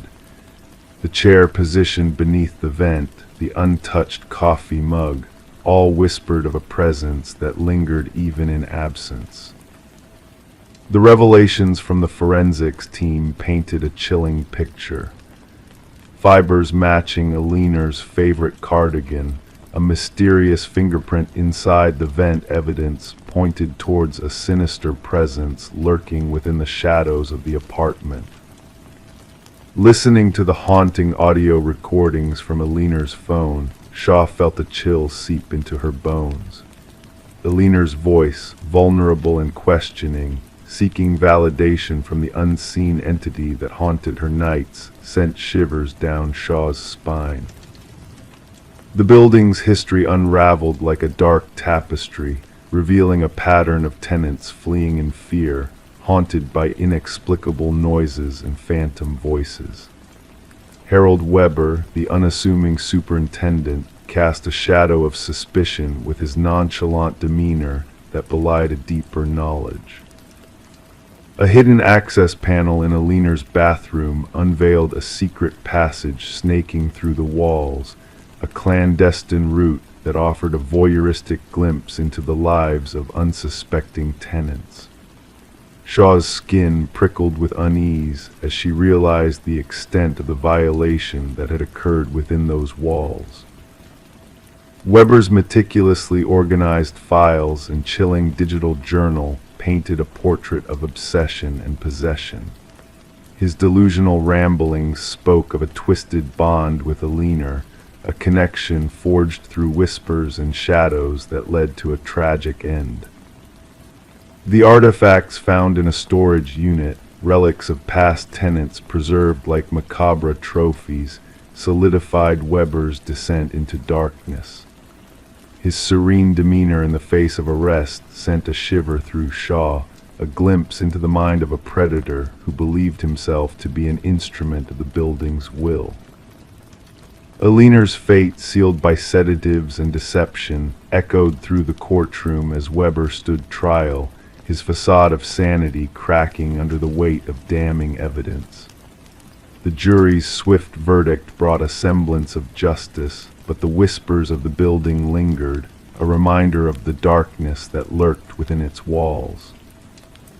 As the apartment building lay silent and empty, its halls haunted by the specter of past horrors, new residents felt the chill of unseen eyes and the echo of voices carried on the wind. The building's facade may have changed, but the whispers remained, a reminder that some secrets are buried deep within the bones of the structure itself. Story 11. In the dimly lit attic of a Victorian house, a forgotten treasure lay hidden beneath a worn blanket.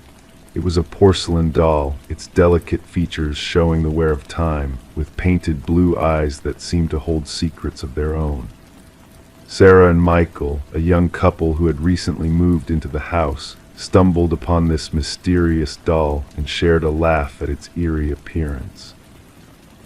Little did they know that night would mark the beginning of a haunting tale. As they retired to bed, a heaviness filled the air, and an unsettling silence enveloped the room. When morning light filtered through the curtains, the doll was no longer in the attic. It now sat solemnly at the foot of their bed, its unblinking gaze fixed upon them. Sarah and Michael had been captivated by the allure of the Victorian house, purchased at auction for its ornate details and enigmatic past. Detective Rachel Winters, a seasoned investigator, was called to the scene one autumn morning. The master bedroom held a chilling sight. The female victim posed in an unnatural stance, eyes wide with fear, while the male victim lay nearby, as if fleeing from an unseen terror. Detective Winters observed the meticulous arrangement of the bodies, noting the eerie resemblance to dolls on display. The investigation delved into the history of the house, uncovering a pattern of tragic deaths spanning decades. Each previous owner had met a mysterious end, with whispers of strange occurrences echoing through the halls. Forensic analysis revealed traces of antique materials throughout the house, particularly concentrated around the victims and the attic space. Despite thorough examination, no tangible evidence of an intruder could be found. It was as if the perpetrator existed beyond the realm of the physical world. As Detective Winters delved deeper into the case, a connection emerged among the victims. They had all made alterations to the attic. Sarah and Michael's renovation plans unveiled a hidden compartment with old photographs, one of which depicted the doll maker with his enigmatic creations. The doll in the images bore a striking resemblance to the one discovered by the young couple, seemingly shifting positions in each snapshot. Further investigation led to a revelation from a distant relative of the doll maker, speaking of dark rituals and spirits bound to objects. The line between myth and reality blurred as the truth behind the dollmaker's creations came to light. The case took a perplexing turn when Detective Winters mysteriously lost time, and the doll vanished from police custody without a trace. The house, tainted by its tragic history, changed hands once more, with the new owners opting to leave the attic undisturbed. Yet whispers persisted among the neighbors of shadows in the attic window and the faint laughter of a child on quiet nights. Detective Winters, plagued by the unsolved mystery, retired early, carrying with her a chilling reminder of the dollmaker's legacy, a photograph locked away, marked with a warning never to be opened. The tale of the porcelain doll faded into local lore, a ghostly presence lingering in the attic of the old Victorian house, waiting to reveal its secrets to those who dared to listen. Story 12, the quaint costume emporium, was on the brink of closure, its treasures being sold off to the highest bidder. Amidst the remnants of forgotten disguises, a woman's gaze fell upon a singular mask resting on a dusty shelf. Its visage was both delicate and disconcertingly lifelike, stirring something unnameable within her. Placing the mask on the checkout counter, the woman watched as the cashier hesitated, a flicker of unease crossing his features.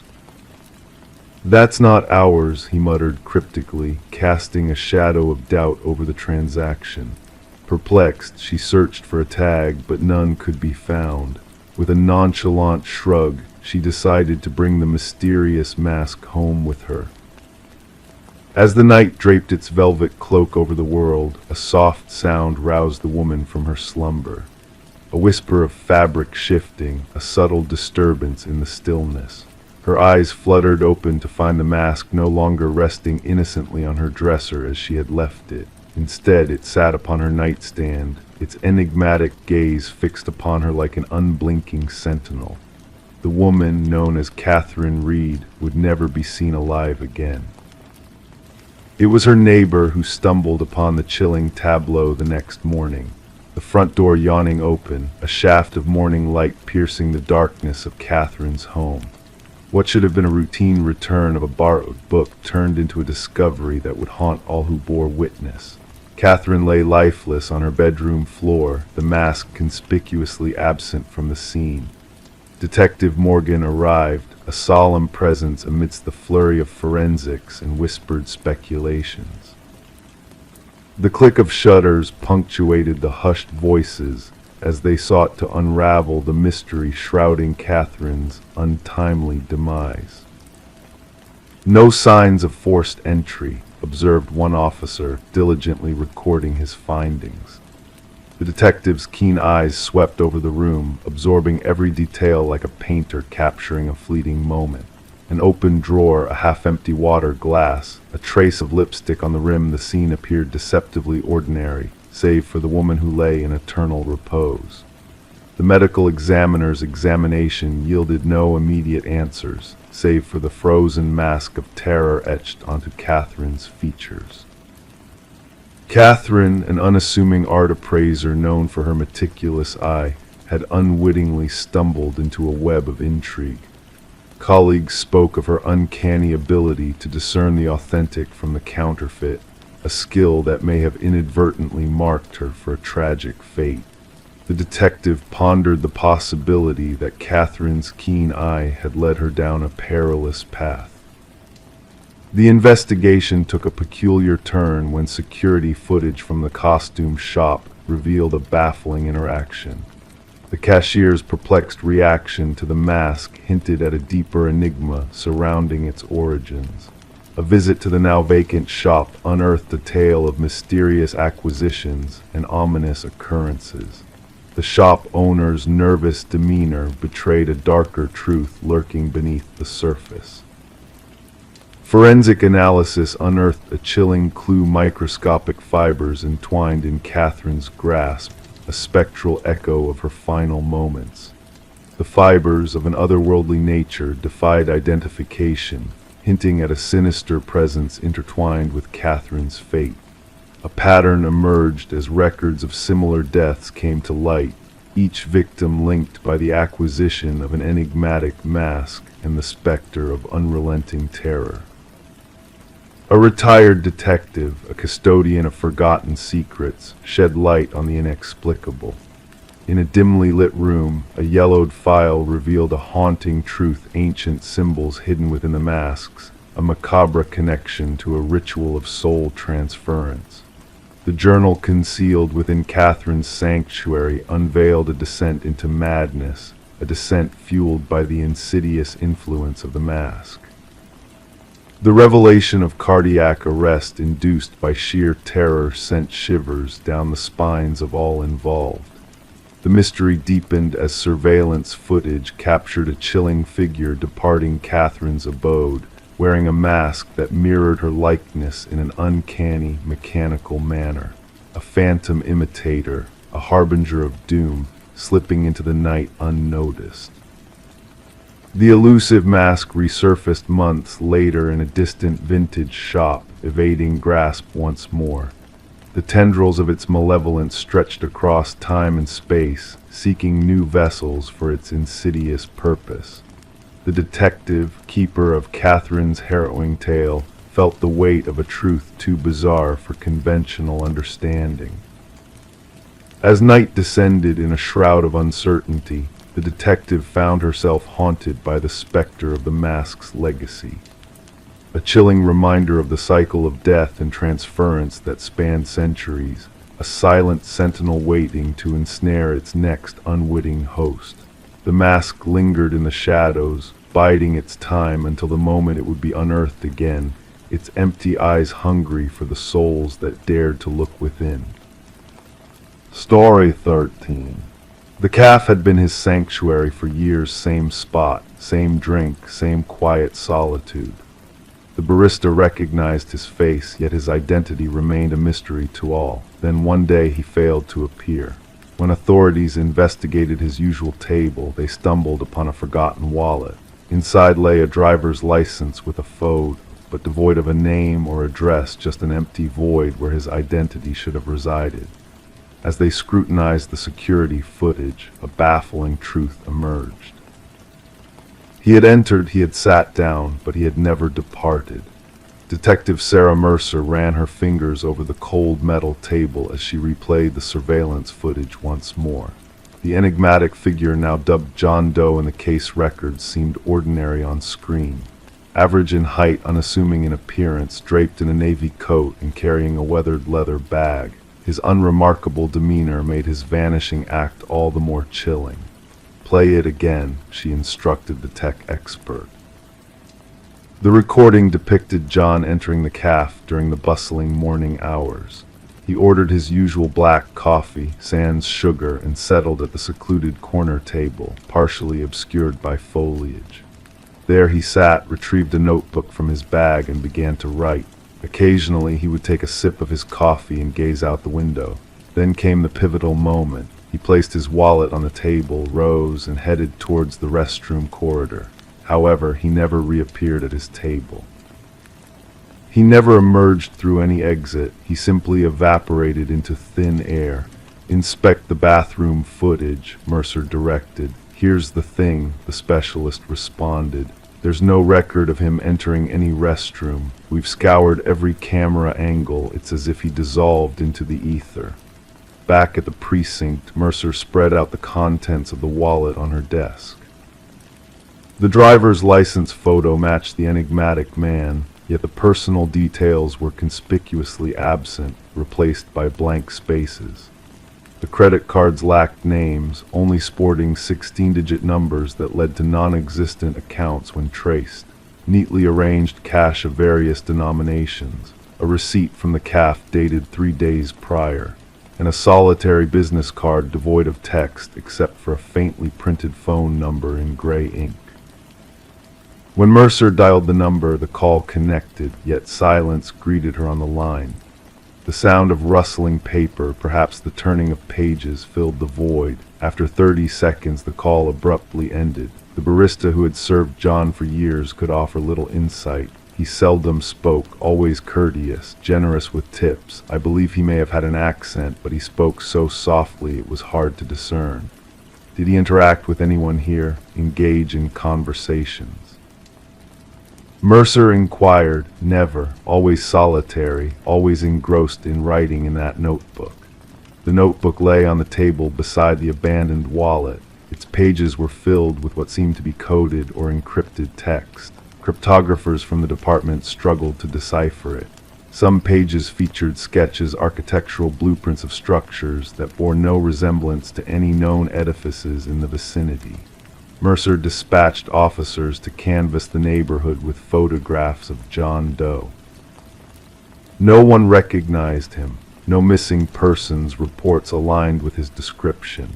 His fingerprints yielded no matches in any database. It was as though he existed solely within the confines of that cafe. During her inquiry, Mercer noticed an anomaly in the security footage. Every morning when John entered the establishment, the timestamp on the camera flickered briefly. The tech specialist attributed it to a system glitch, yet Mercer harbored doubts.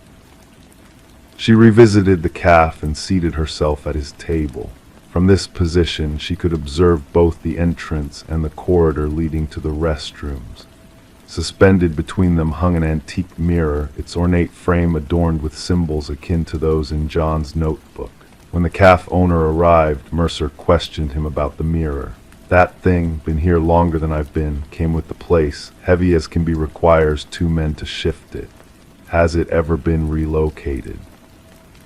"For cleaning or redecoration purposes. Not in my tenure. Why do you ask?" Mercer approached the mirror, scrutinizing her reflection.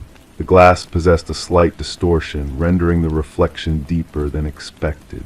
She extended her hand to touch its surface, anticipating the chill of glass, only to encounter an unusual warmth. The forensics team arrived to examine the mirror. Upon detaching it from the wall, they uncovered a small concealed compartment behind it. Within lay a stack of identical wallets, each containing a driver's license with the same photo but void of personal details. Adjacent resided a leather-bound journal replete with entries spanning decades, inscribed in the identical hand as the notebook left on the table. The final entry read, "The experiment must cease. They draw near. The aperture is closing." Investigators identified John Doe's fingerprints throughout the hidden compartment. Carbon dating of the earliest wallet indicated it was approximately 50 years old, yet the photo depicted the same unaged visage. The journal entries detailed what seemed to be trials in temporal displacement and identity transference. Mentions of crossing back and window points peppered the pages. One passage seized Mercer's attention. The calf serves as a nexus, a juncture where realities converge. The mirror acts as the portal. When alignment occurs, traversal becomes viable. As the probe intensified, peculiar occurrences unfurled around the calf. Patrons reported witnessing their reflections moving independently in the window panes. Several claimed to have glimpsed John Doe seated at his customary table, though the security cameras revealed no presence. A breakthrough in the case materialized when an elderly woman reached out to the police station inquiring about the investigation. She introduced herself as Margaret Keller, a former physicist who had participated in classified governmental projects. Recognizing John Doe from media reports, she divulged his name was Daniel Weston, a brilliant theoretical physicist who vanished while engaged in an experimental endeavor involving quantum mirror surfaces capable of enabling matter to traverse between parallel realities. Keller furnished documents indicating Weston had been presumed deceased following a laboratory mishap. The date of his disappearance aligned with the earliest entry in the journal found behind the mirror. He posited that our reality is merely one facet of myriad coexisting dimensions, Keller elaborated. He hypothesized that certain locales served as vulnerable points between these realms, locales where one could potentially traverse. Mercer revisited the calf armed with this newfound knowledge. The structure she unearthed was erected on land that had previously housed the research facility where Weston had twalled. The calf had been constructed directly atop the laboratory from which he had vanished. The culmination of the case transpired as Mercer, reviewing surveillance footage solo late one evening, discerned a detail in the recordings overlooked in prior viewings. In the background, reflected in the mirror, John Doe Daniel Weston was observable watching himself seated at the table. Two iterations of the same individual coexisting simultaneously. Hastening to the calf to reinspect the mirror, Mercer encountered it shattered on the ground. Amidst the shards lay a final missive scribed in the familiar handwriting. The experiment is concluded. The portal is sealed. Do not endeavor to pursue. The enigma of the Phantom Man persists officially unsolved. The calf shuddered shortly post-investigation, the edifice eventually razed. Daniel Weston's remains were never located. His notebooks and journals vanished from the evidence chamber under enigmatic circumstances. Detective Mercer resigned from the force in the ensuing days. Locals sporadically spy her perched on her veranda, fervently writing in a notebook akin to Weston's. Adorning her wall hangs a fragment of an antique mirror, occasionally exhibiting rippling surfaces when unobserved. Story 14. Renovations always held the promise of revealing hidden treasures. Old newspapers, broken trinkets, forgotten photographs, each discovery a glimpse into the past. But for Sarah and Michael, the uncovering of a letter beneath the floorboards of their newly acquired Victorian-era home was more than just a relic of history. It was a haunting message from a time long gone. The paper, yellowed and fragile, bore the faint words, "Don't trust the one who knocked." As the inked warning stared up at them, 3 sharp knocks reverberated through the silent house, sending shivers down their spines. The couple, drawn to the charm and allure of the estate auction purchase, now found themselves entangled in a mystery that defied explanation. Detective Alina Reed arrived on the scene, her partner by her side, as the floorboards lay exposed, revealing a dark void beneath. With weathered hands accustomed to handling evidence, she carefully retrieved the note, knowing that the couple's inadvertent touch had tainted it with their own presence. Reed studied Sarah and Michael closely, sensing the genuine fear radiating from them.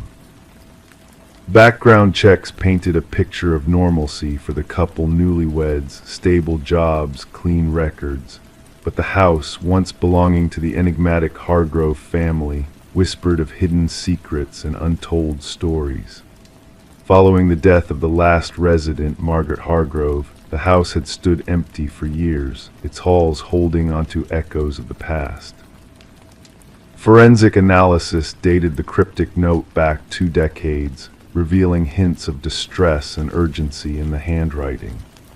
Margaret, widow of Franklin Hargrove, had lived amidst the shadows of fear and uncertainty, her final years clouded by a looming presence that refused to fade. Reed delved deeper into the history of the house, unearthing tales of Franklin's descent into paranoia and Margaret's silent struggles.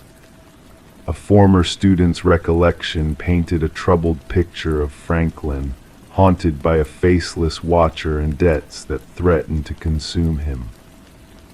The breakthrough came from Margaret's sister, her frail voice recounting a tale of debts unpaid and a collector's relentless pursuit. The man who knocked, the collector, Victor Mercer, a name etched in shadows and forgotten whispers. Franklin's defiance had sealed their fates, leading to a confrontation that ended in violence and silence.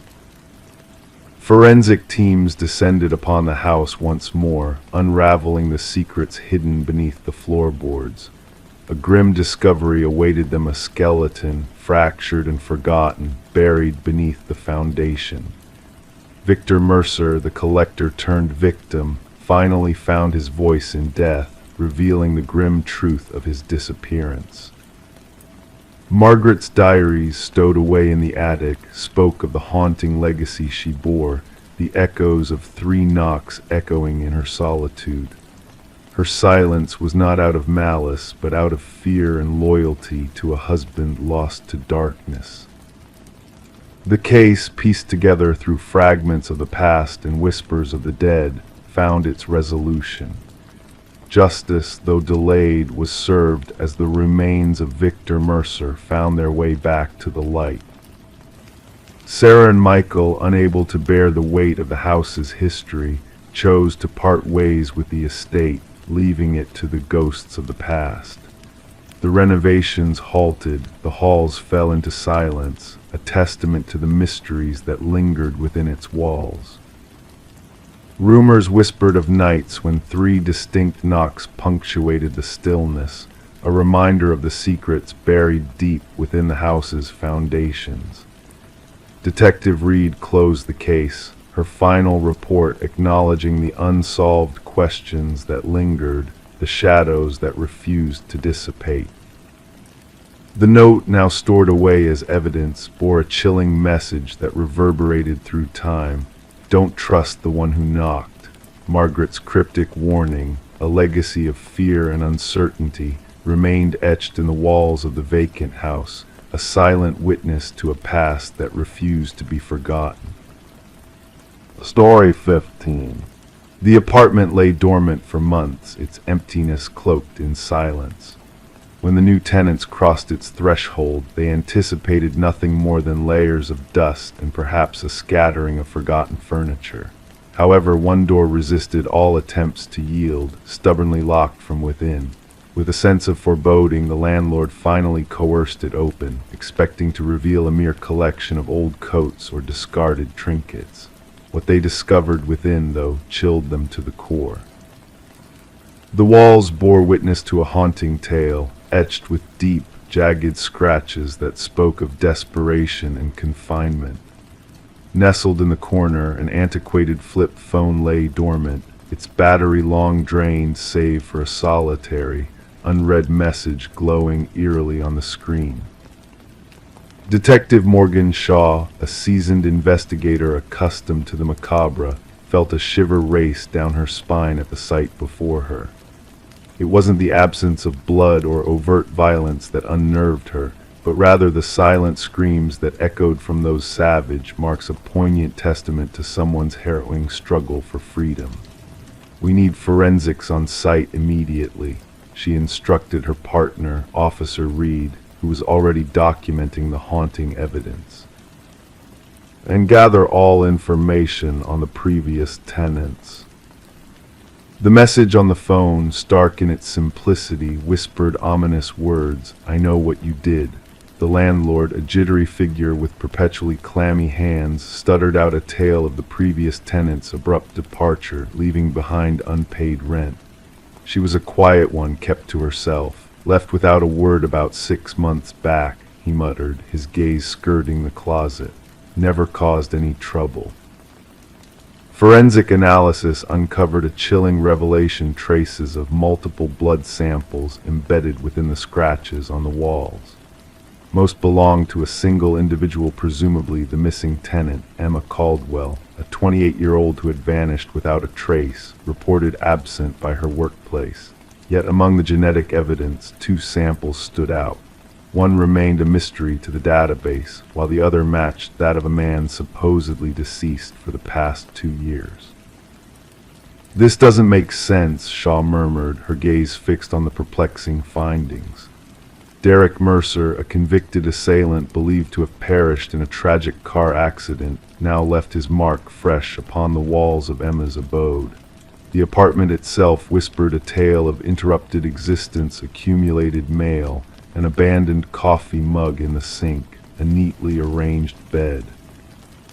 Phone records unveiled a pattern of communication abruptly severed, interspersed with a flurry of calls from an unidentified number leading up to Emma's disappearance. The sister mentioned a mysterious boyfriend, Officer Reed divulged. No name, just described as intense and private. Surveillance footage captured Emma's return to her building one fateful night, shadowed shortly after by a figure cloaked in anonymity, his features concealed beneath a baseball cap.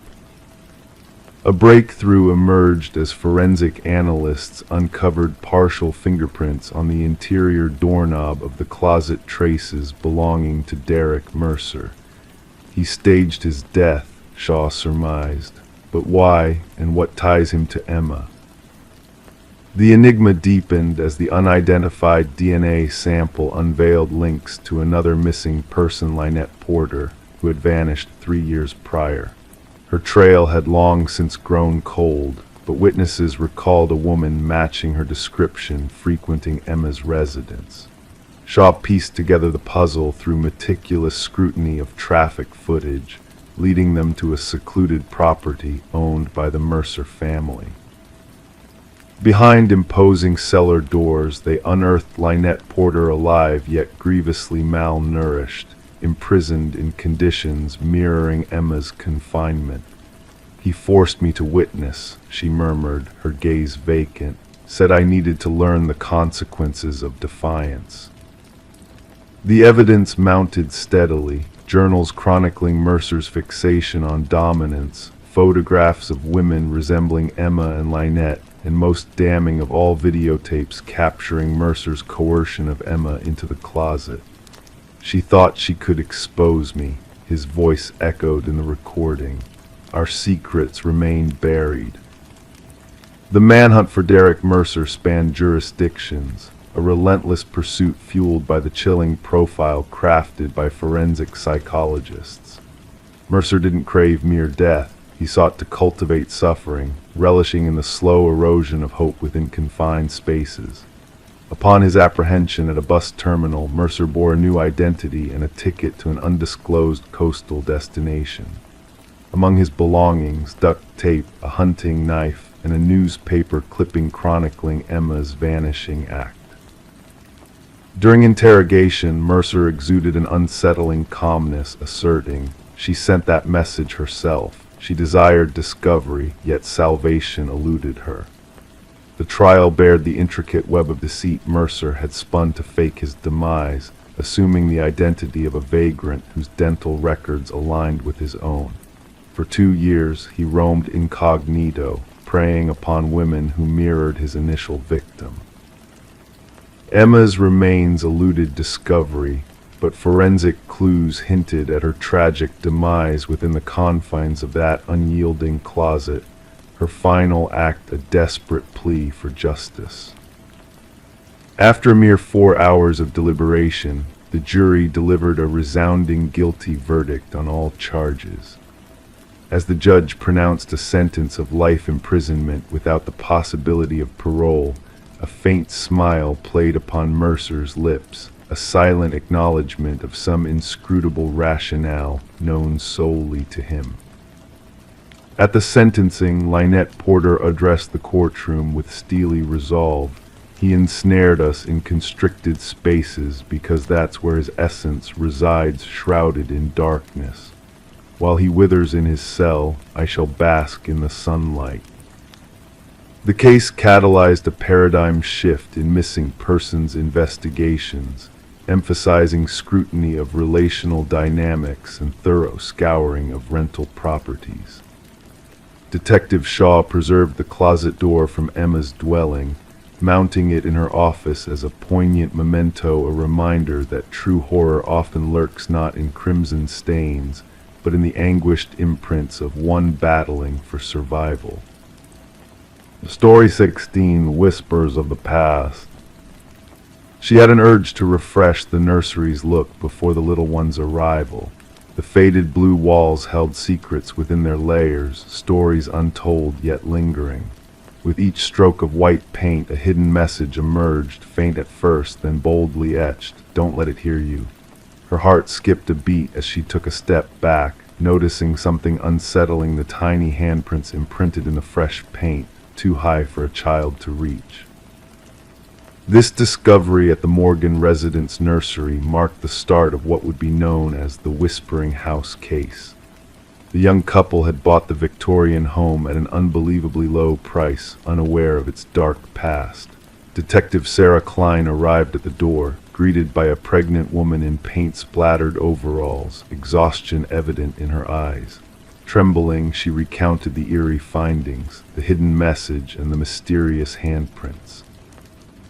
The woman revealed that the previous owners had vanished overnight, leaving behind only essentials in their hasty departure. Detective Klein, notebook in hand, explored the historic house, the floorboards creaking under her steps. In the nursery, the unfinished paint job exposed the cryptic message and the child-sized handprints, frozen in time. Back at the precinct, the detective delved into the property's history. The house had changed hands numerous times, each family staying briefly. Child welfare reports hinted at strange occurrences, children hearing whispers and feeling watched. Further research unveiled the home's connection to Eleanor Blackwood, a widow who once ran an orphanage on the premises. Eleanor's dark past resurfaced: a sealed room behind the nursery wall, belongings of missing children but no bodies. Residents' accounts revealed a pattern of unsettling events culminating in the chilling message under the paint. The forensic linguist linked the writing to Eleanor, and the handprints remained a haunting mystery. The investigation took a grim turn as the technician discovered anomalies beneath the basement floor: 5 child-sized shapes. Breaking through the concrete revealed a harrowing truth: the remains of the missing orphans, victims of Eleanor's twisted experiments. Luminol exposed countless handprints in the nursery, a silent plea from the past. Eleanor's journals laid bare her macabre intentions, believing in the children's life force. The victims were finally laid to rest, their names etched in history as murder victims, not runaways. The house, tainted by its past, stood empty as the couple refused to return. Detective Klein closed the case, haunted by the glowing handprints and the whispered secrets of the nursery walls. The house, condemned and forsaken, held onto its dark history, a reminder that some crimes linger beyond closure. The echoes of children's voices persisted, unheard by human ears, a chilling legacy of a house steeped in tragedy. Story 17. The aged apartment had its peculiarities: pipes that groaned, floorboards that creaked, but the fresh tenant sensed that what she heard wasn't ordinary. The footsteps were too methodical, too deliberate. They emanated from above, slow and measured, yet she resided on the topmost floor. One night she mustered the courage to tap on the ceiling with a broomstick. The sound ceased. A hush settled in. Then a solitary knock reverberated from within the ceiling. Sarah Coleman chose not to disclose the knocking incident to anyone. She convinced herself it was merely the building settling, or perhaps a small creature that had found its way into the attic space. Even as the footsteps persisted night after night, she adjusted, cranking up her television volume, donning headphones to bed, anything to drown out the rhythmic footfalls that roamed her ceiling in the darkness. Detective Morris was first notified about the apartment when a maintenance worker stumbled upon a concealed crawlspace during routine repairs. The worker had removed a portion of drywall in the hallway outside Sarah's apartment to fix a water leak. Behind it, he uncovered a narrow passage that shouldn't have existed according to the building plans. When he shone his flashlight inside, the beam illuminated a makeshift living area: food wrappers, water bottles, a soiled blanket, and a small notebook. The building superintendent promptly contacted the police. Detective Morris arrived with his partner, Detective Rivera, to find the maintenance worker pallid and trembling. "Someone's been living in the walls," he kept muttering. "Someone's been watching." The notebook contained meticulous observations of Sarah Coleman, her daily routine, her visitors, what she dined on, what shows she watched, when she bathed, when she slept. The handwriting began neatly but grew increasingly erratic toward the final pages, with peculiar symbols appearing in the margins. "The subject no longer responds to my signals," read the concluding entry. "She has chosen to ignore me. No one ignores me." Forensics teams combed the crawlspace and discovered fingerprints that matched no records in any database. They unveiled a complex network of passages integrated into the walls and ceilings of the building, some dating back decades as per structural analysis. The passages linked to 5 different apartments, but terminated in viewing points: tiny holes camouflaged as fixtures or minor damage in only one: Sarah Coleman's. The investigative team interviewed current residents. None reported anything out of the ordinary beyond the usual noises of apartment living. Former residents recounted a different narrative. 3 prior tenants of Sarah's apartment recounted feeling watched or hearing inexplicable movements. One had vacated after merely 2 weeks. None had disclosed their experiences, fearing they would come off as paranoid. The breakthrough in the case unfolded when forensics uncovered minuscule blood spatter in one of the crawl spaces. DNA analysis tied it to Martin Weaver, a former resident who had vanished without a trace 4 years earlier. His family had filed a missing persons report, but the case had gone cold. He had resided in the apartment directly beneath Sarah's. Detective Morris revisited Martin's disappearance. According to neighbors, Martin had grumbled about noises above his apartment. He had confronted the tenant living above him at the time, a reserved man named Edward who kept to himself. Shortly after, Martin disappeared. Edward relocated the following month, leaving no forwarding address. Investigators traced Edward's rental history and unearthed a pattern. He had dwelled in 6 different apartment buildings over 20 years. In each instance, he had requested top-floor units, forged few social connections, and eventually departed without notice.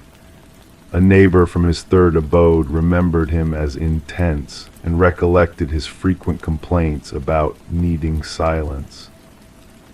The investigators unearthed property records indicating that Edward had procured remote rural land. Upon reaching the location, they stumbled upon a cabin with walls adorned with photos and notes. Snapshots of residents from various apartment buildings, including Sarah Coleman and Martin Weaver. Maps of ventilation systems and structural vulnerabilities. Detailed journals delineating observations of the specimens and maintaining the habitat.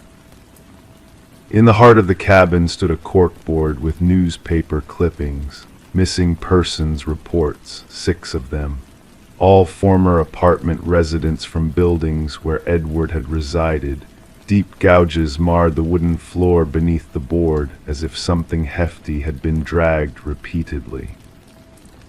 Behind the cabin, cadaver dogs led investigators to a freshly disturbed patch of earth. Excavation unveiled human remains, and then another grave, and another. As forensic anthropologists commenced the somber task of identifying the victims, Detective Morris revisited Sarah's apartment building. The crawl spaces had been sealed off, yet residents still reported sporadic noises.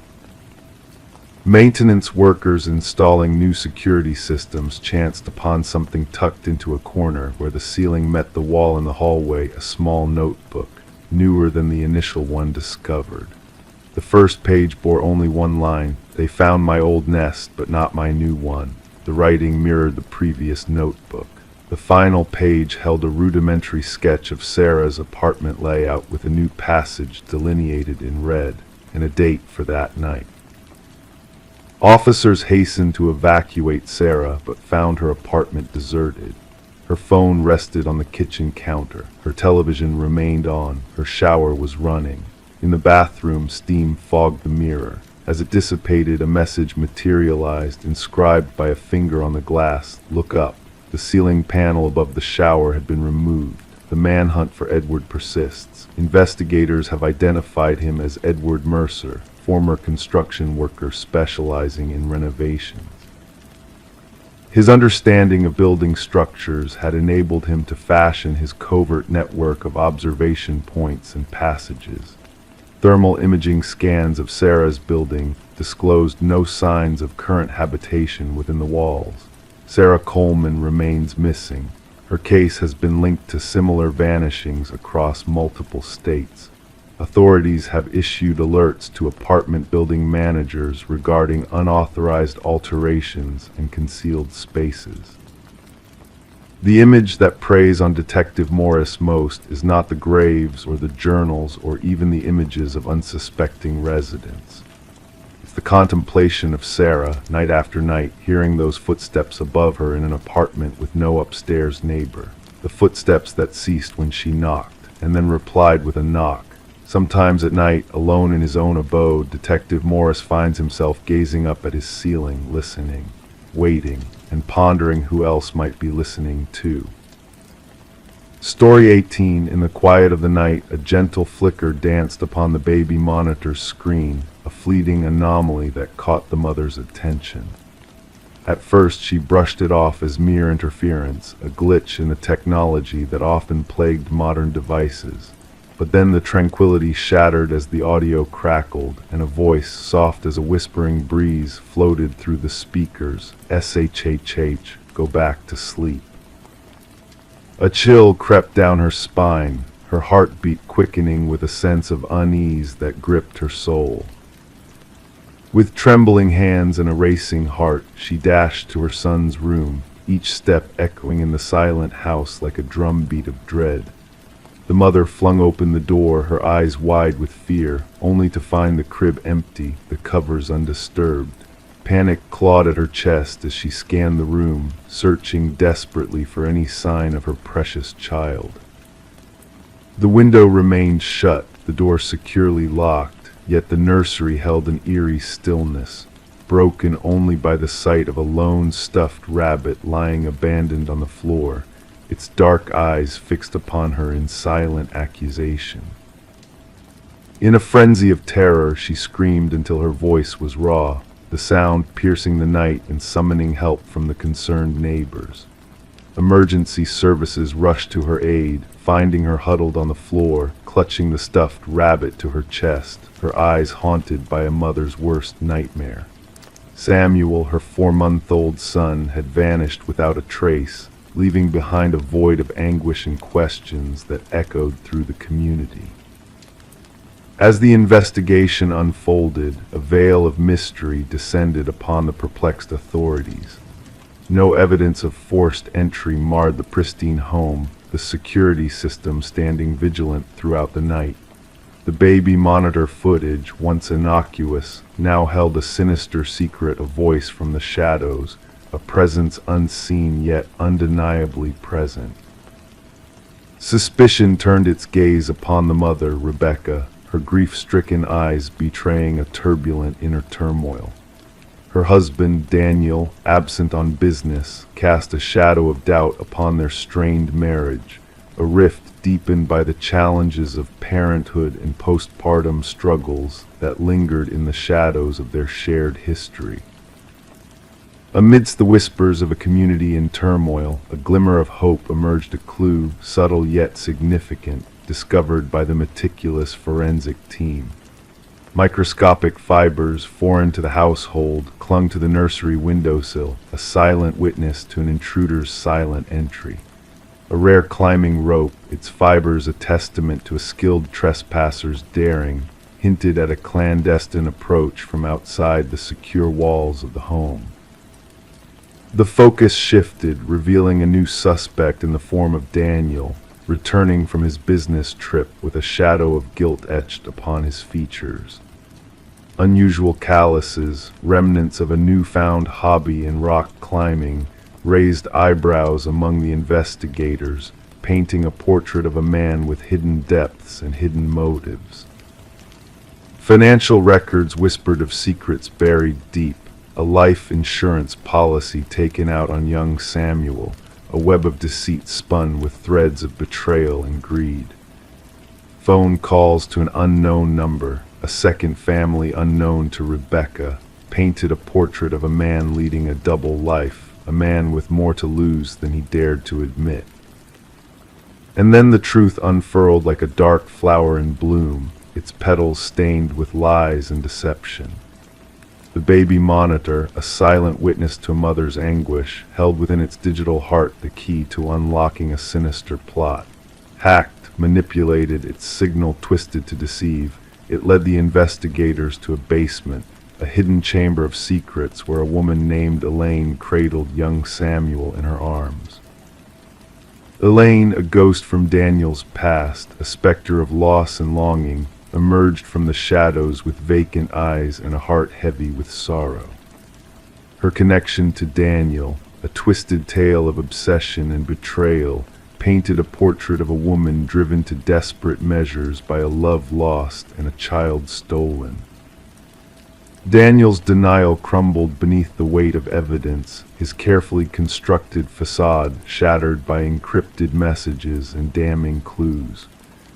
The trial echoed with the echoes of a mother's anguish, a child's innocence, and a father's betrayal, culminating in a verdict that sealed their fates in the annals of justice. Rebecca, with Samuel safe in her arms once more, retreated from the glare of the public eye, seeking solace in a new beginning far from the shadows of the past. The baby monitor, its truth laid bare, remained a silent sentinel, a reminder of a night when innocence was stolen and trust betrayed. As the years passed, Samuel grew unaware of the darkness that once shadowed his infancy, his mother's love a shield against the echoes of a past best left forgotten. The stuffed rabbit, a silent witness to the turmoil of that fateful night, found a new home in a locked box, its glassy eyes a silent testament to the secrets it had seen. And so the story faded into memory, a cautionary tale of love twisted into obsession, innocence marred by greed, and a mother's undying devotion that weathered the storm of betrayal. The baby monitor whispered its final lullaby, a melody of truth and justice that lingered in the stillness of the night, a balm for a wounded soul seeking peace in the embrace of sleep. Story 19. The gentle current caressed the river that morning, its surface smooth as glass, reflecting the soft light of dawn. The lone fisherman, lost in his thoughts, almost missed the sight of a solitary suitcase bobbing near the tranquil shore. Initially dismissing it as a mere cast-off, perhaps filled with discarded clothes, his curiosity piqued as he approached, and a pungent odor wafted towards him, thick, cloying, haunting. The suitcase was bound in chains, its once sharp edges now weathered and rusted by time and exposure. When the authorities pried it open, their grim discovery sent shivers down their spines. It held not garments, but a macabre collection of hair, fingers frozen in a haunting grip, and nestled at the bottom, a chilling note: this isn't the first. Detective Sarah Mercer arrived at the scene, a handkerchief pressed delicately to her nose, a silent observer of the eerie tableau before her. The victim, a woman in her mid-30s, her dark hair now sodden and skin pallid from the river's embrace, lay in a state of eerie repose. The meticulous work of the medical examiner unfolded methodically, capturing every minute detail before the body was gently lifted from its watery grave. It wasn't the manner of disposal that struck Mercer, but the unsettling care taken with the victim's presentation: manicured nails, freshly styled hair, clad in luxurious attire. She wasn't brought here to be killed, Mercer mused, her gaze fixed on the lapping waters against the muddy banks. She was meticulously prepared, displayed. The victim was identified as Catherine Walsh, a successful real estate agent renowned for her dealings in high-end properties. Divorced, childless, she led a solitary life in an affluent neighborhood. Colleagues painted a portrait of a driven, detail-oriented woman, fiercely private in her personal affairs. Her abrupt disappearance, noted by her assistant when she failed to show for a crucial showing with affluent clients, raised alarm bells. She wouldn't have missed that appointment willingly, her assistant insisted during questioning. That sale would have been the pinnacle of her career. As investigators combed through Walsh's immaculate modernist abode, a sense of unease settled upon them. The pristine interior, every element meticulously arranged, bordered on the edge of perfection. Designer furniture stood sentinel, untouched by time. Not a mote of dust marred any surface. Even the refrigerator held neatly organized meals, labeled and arranged by the day. But it was in her home office that a crack in the facade appeared, a drawer left slightly ajar, revealing a leather-bound journal. The final entry sent a shiver down Mercer's spine. He's watching again. Same car, different plates. A digital excavation of Walsh's online presence unveiled a disturbing pattern: numerous messages from unknown senders, all bearing the ominous phrase, "I see your perfection," dispatched at precisely the same time on different days. Her browsing history hinted at a sense of unease, searches for security systems and self-defense tools peppering the logs. Mercer pieced together the puzzle: the careful staging of the crime scene, the meticulous presentation of the victim. "Our perpetrator is methodical," she confided to her partner. "This wasn't a crime of passion. This was a carefully orchestrated ritual." The breakthrough emerged unexpectedly. A local pawnshop proprietor, recognizing Walsh's distinctive emerald necklace among the pawned items. The culprit, a regular customer, emerged as Michael Linden, an unassuming maintenance worker with a penchant for the unnoticed. Surveillance footage chronicled his repeated entries into Walsh's building, sometimes with his maintenance cart, other times slipping in undetected, always during windows when she was absent, showing properties to potential buyers. A search of Linden's unassuming apartment uncovered a chilling reality. Walls adorned with surreptitiously taken photographs of Walsh and other women, all sharing a striking resemblance, all captured without their knowledge, some images defaced with crimson strokes. Walsh stood as the third in a sinister series.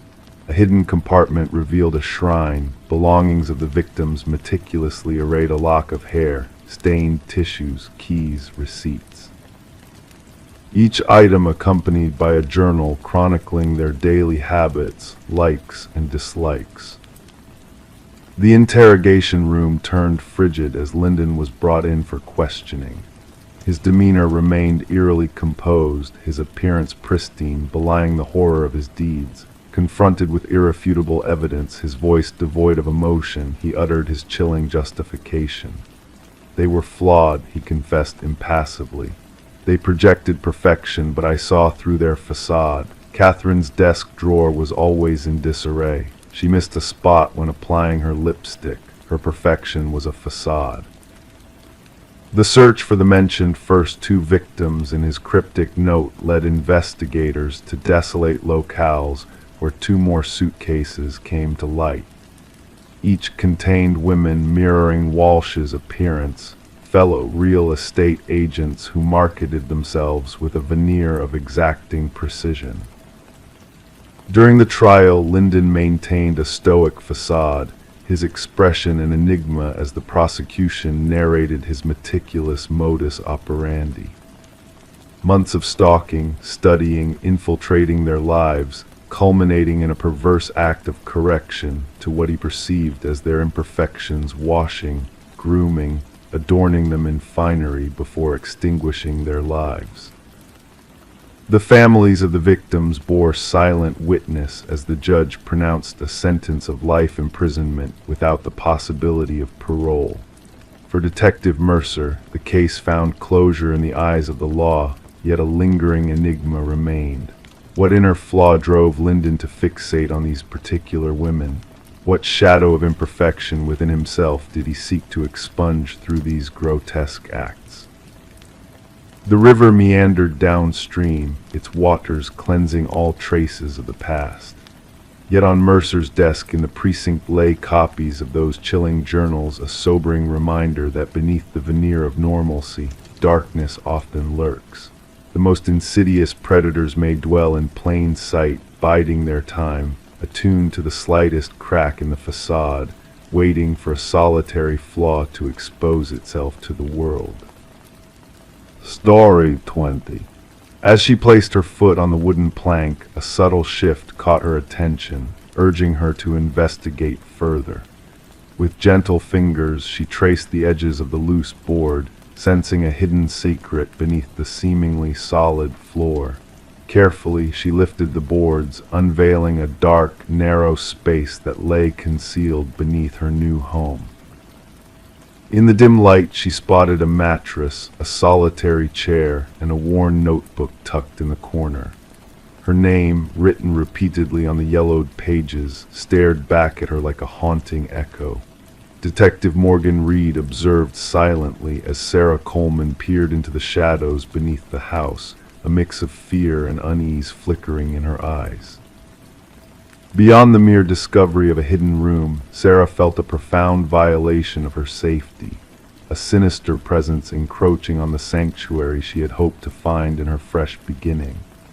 Please refrain from touching anything else. Detective Reed's voice, steady and reassuring, broke the silence. With a click, her flashlight pierced the darkness, revealing a chilling array of surveillance photos plastered on the walls, captured moments of Sarah's daily life, a twisted shrine of obsession. Sarah had purchased the quaint cottage from the estate of Walter Green, an elderly recluse who had passed away with no known kin. The property had sat vacant for months, its listing innocent and unassuming. No hint of the horrors lurking beneath had been disclosed during inspections or the sale. "I never met him, the previous owner," Sarah murmured, her voice barely a whisper. "The neighbors said he kept to himself. The basement was supposed to be sealed off long ago. That's what the report said." The arrival of crime scene investigators marked the unraveling of a chilling tale. They meticulously documented every detail, recovering the mattress, chair, and notebook from the hidden chamber. Forensic analysis uncovered a multitude of fingerprints, all belonging to Walter Green. The investigators were unnerved by the timeline that emerged, suggesting Walter had been fixated on Sarah for years before his demise. He had shadowed her every move, blending seamlessly into her world while remaining a ghostly presence. The fixation appears to have escalated, the department psychologist mused during a debriefing. The hidden room hints at a more sinister intent, a plan lurking beneath the surface. Reed's investigation took a surprising turn when she interviewed Walter's former coworker, a man haunted by guilt and trepidation. Walter spoke of her, he confessed, his eyes clouded with regret. Said she reminded him of someone else. I thought it was harmless, just the ramblings of an old man. The mention of a peculiar phrase, "she belongs with me," stirred unease in Reed, prompting her to delve deeper into Walter's secrets. A key discovered in Walter's untouched locker led them to a storage unit, a macabre replica of Sarah's former life. Every detail meticulously recreated: the furniture, the layout, a chilling anticipation marked on a calendar. The eerie sight spoke volumes of Walter's delusions, his warped belief in a shared destiny with Sarah. Walter's troubled past surfaced, shedding light on his history of obsessive fixations, a pattern that had lain dormant until Sarah unwittingly triggered his dormant desires. The revelation painted a haunting picture of a man consumed by a fantasy that had spiraled into a chilling reality. As Sarah chose to part ways with the house, a lingering sense of dread followed her. The final walkthrough with her realtor evoked a somber reflection on what could have been a life lived in ignorance of the lurking danger beneath her very feet. The case closed with Walter's passing, classified as stalking with intent to abduct, a fate narrowly averted by Sarah's timely discovery. She relocated, mindful of the shadows that once loomed over her, while Detective Reed silently watched over her from afar, a silent guardian against unseen threats. The cottage found new owners, unaware of the dark history that lay buried beneath its floorboards. The hidden room was sealed off, the past obscured by fresh layers of paint and new beginnings. Life moved on, but for those privy to the chilling truth, the tale of the hidden chamber remained a cautionary whisper, a reminder of the lurking dangers that may lie just beneath the surface, waiting to ensnare the unwary in their dark embrace. Story 21. The old house had sat silent and abandoned for what seemed like an eternity.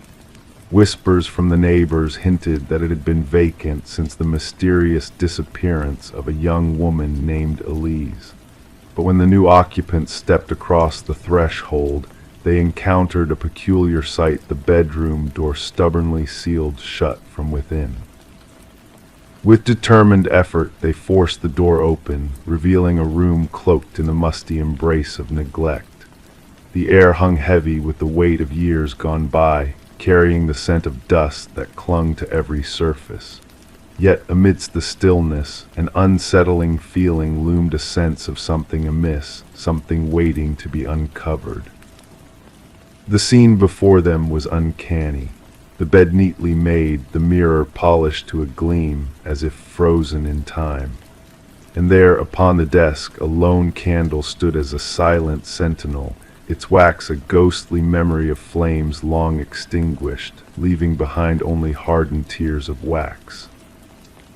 But it was the notebook that drew their gaze, its pages whispering secrets in the hushed language of ink.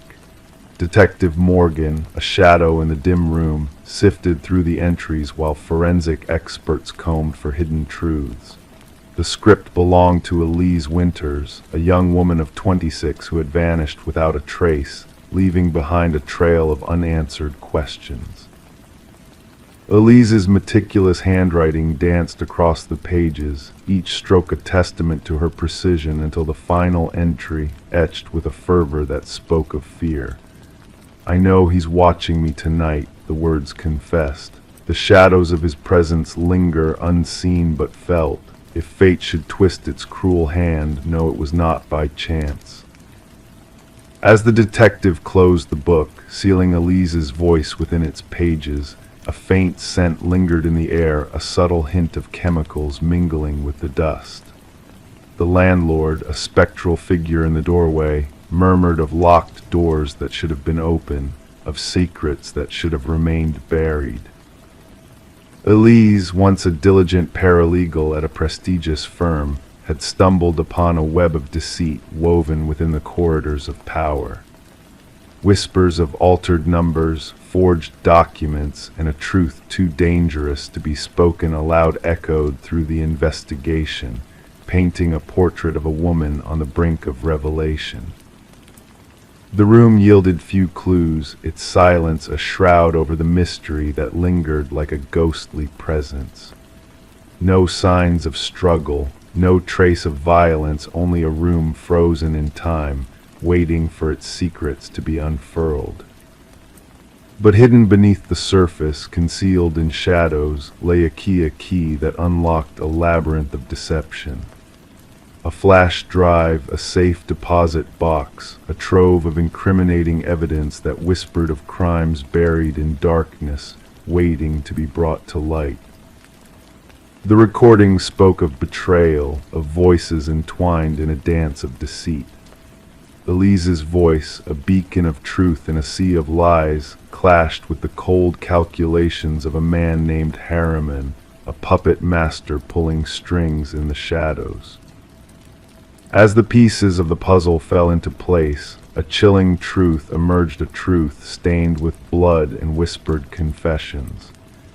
The path to justice twisted through hidden passages, beneath layers of deceit, leading to a reckoning long overdue. Vincent Harriman, a man of power and privilege, stood at the precipice of his undoing, his facade crumbling under the weight of evidence stacked against him. His denials rang hollow in the face of Elise's silent testimony, her ghostly presence a specter haunting the corridors of justice. In the end, the truth prevailed, a beacon of light cutting through the darkness of deception. Harriman's conviction, a bittersweet victory in a tale of loss and redemption, echoed through the empty rooms of the house that stood as a silent witness to the past. The echoes of Elise's courage lingered in the air, a reminder of the price paid for seeking justice in a world mired in shadows. The house, a monument to her memory, stood as a testament to the enduring power of truth, waiting for the whispers of the night to fade into the embrace of dawn. Story 22, The Mystery of Reflections. She cleared the steam from the mirror, her gaze fixed on the familiar reflection staring back at her. Yet in the depths of those reflective depths, a subtle unease began to stir. A flicker of movement caught in the corner of her eye, a shadow not of her own making. As she turned away, the reflection remained unmoving, watching her with silent intent. Rebecca Thorne's tale commenced in the quiet confines of her modest apartment nestled within a serene suburban enclave. A woman of routine and precision, her existence revolved around the meticulous world of data analysis in a bustling corporation. Her solitary life unfolded with a measured cadence, her interactions with neighbors cordial yet distant. The first whispers of unease manifested innocuously, a subtle displacement of objects within her abode, a rearrangement that hinted at an unseen presence. A mug shifted to a different shelf, books realigned, her toothbrush displaced. Initially dismissed as mere lapses in memory, these disturbances grew more pronounced, weaving a tapestry of disquiet within the fabric of her routine. Detective Marion Shaw entered the fray when Rebecca, perturbed by weeks of unsettling occurrences, reached out to the authorities. The initial inquiries yielded no tangible evidence of criminal activity, leading to speculations of mental unrest rather than external intrusion. A sense of disquiet lingered, a whisper of wrongness that eluded concrete explanation. The pivotal moment arrived with the bathroom mirror revelation, a recounting of her reflection's eerie independence, a silent observer in the mirrored realm. Armed with evidence from a discreetly installed security camera, Rebecca unveiled a chilling truth to the skeptical investigators. The footage, a haunting replication of her morning departure, unveiled a doppelganger's clandestine entry into her sanctum. The enigma deepened as forensic scrutiny unveiled no traces of foreign presence within her abode, no remnants of intrusion beyond the eerie mimicry captured on film. Neighbors remained oblivious to the unfolding mystery, their testimony adding mere fragments to the enigmatic puzzle. Rebecca's journal became a repository of inexplicable occurrences, a testament to a subtle invasion of her sanctuary. The veil of normalcy shattered when a former colleague, Lily Winters, emerged as a focal point in the investigation, a disquieting figure fixated on Rebecca's essence, her every action a distorted mirror of her unwitting muse. A search of Lily's abode unearthed a chilling tableau of obsession, a shrine dedicated to Rebecca, a meticulous recreation of her life etched into every corner. Lily's abrupt disappearance marked a sinister turn in the narrative, her vanishing act signaling a culmination rather than a resolution. Rebecca, thrust into protective seclusion, bore witness to her usurper's audacious impersonation from afar, a haunting specter of a life stolen echoing through the corridors of her existence. The echoes of the past reverberate through the hallowed halls of law enforcement, a cautionary tale etched in the annals of unsolved mysteries. Rebecca Thorne, now a specter of her former self, guards her newfound identity with vigilance, a testament to the fragility of one's essence in a world where shadows cast by unseen hands can blur the lines of reality. Detective Shaw, keeper of the truth veiled in shadows, gazes upon the haunting portraits of two women intertwined in a dance of deception. In the subtle nuances of their visages, she seeks the elusive distinction between perpetrator and victim, a reminder of the fragility of identity in a world where reflections can distort the very fabric of existence. As the night descends, shrouding the world in a cloak of mystery, remember beyond the realm of mirrors and shadows lies a truth waiting to be unveiled, a tale of stolen identities and enigmatic reflections that linger in the depths of the subconscious, whispering of a reality where the lines between self and other blur into a haunting enigma. Story 23. The package arrived without a trace, no sender's details, no tracking codes, just a plain cardboard box faintly damp from the morning mist. It wasn't meant for Sarah Miller. The address was hers, but the name belonged to a stranger. She hesitated, knowing she should have ignored it, left it untouched on the porch, but curiosity whispered louder than reason. With cautious fingers, she peeled away the tape, expecting mundane contents like books or clothes. Yet what she found inside was a VHS tape, accompanied by a single cryptic note that simply read, "Watch alone." Sarah held the black plastic tape in her hands, sensing an unusual weight, as if it carried secrets too heavy to bear. Her fingertips lingered on the worn edges, feeling the imperfections etched into the plastic casing. The handwritten note bore the urgency of its creator, each stroke pressed into the paper with intent. Outside, the world carried on in its usual rhythm, the distant bark of a dog, the laughter of children, the steady hum of a lawnmower. Unaware of the mysterious delivery that had just entered Sarah's life. Bringing the package inside, she placed it on her kitchen counter, uncertainty clouding her thoughts. The name on the box, Daniel Whitaker, held no significance to her. In her years of living in the house, she had never known anyone by that name. The previous occupants, the Johnsons, had long moved away to be closer to family. Curiosity battled with unease as she eyed her old VCR, a relic of nostalgia. There was something about the tape that beckoned her enigma concealed within the worn black casing.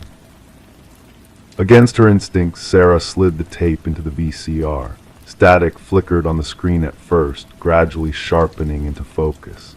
A dimly lit room materialized, illuminated by a single lamp. The camera angle was askew, casting a sense of urgency. A man sat in a wooden chair, his features initially obscured by shadows. "My name is Daniel Whitaker." His voice was quiet yet resolute.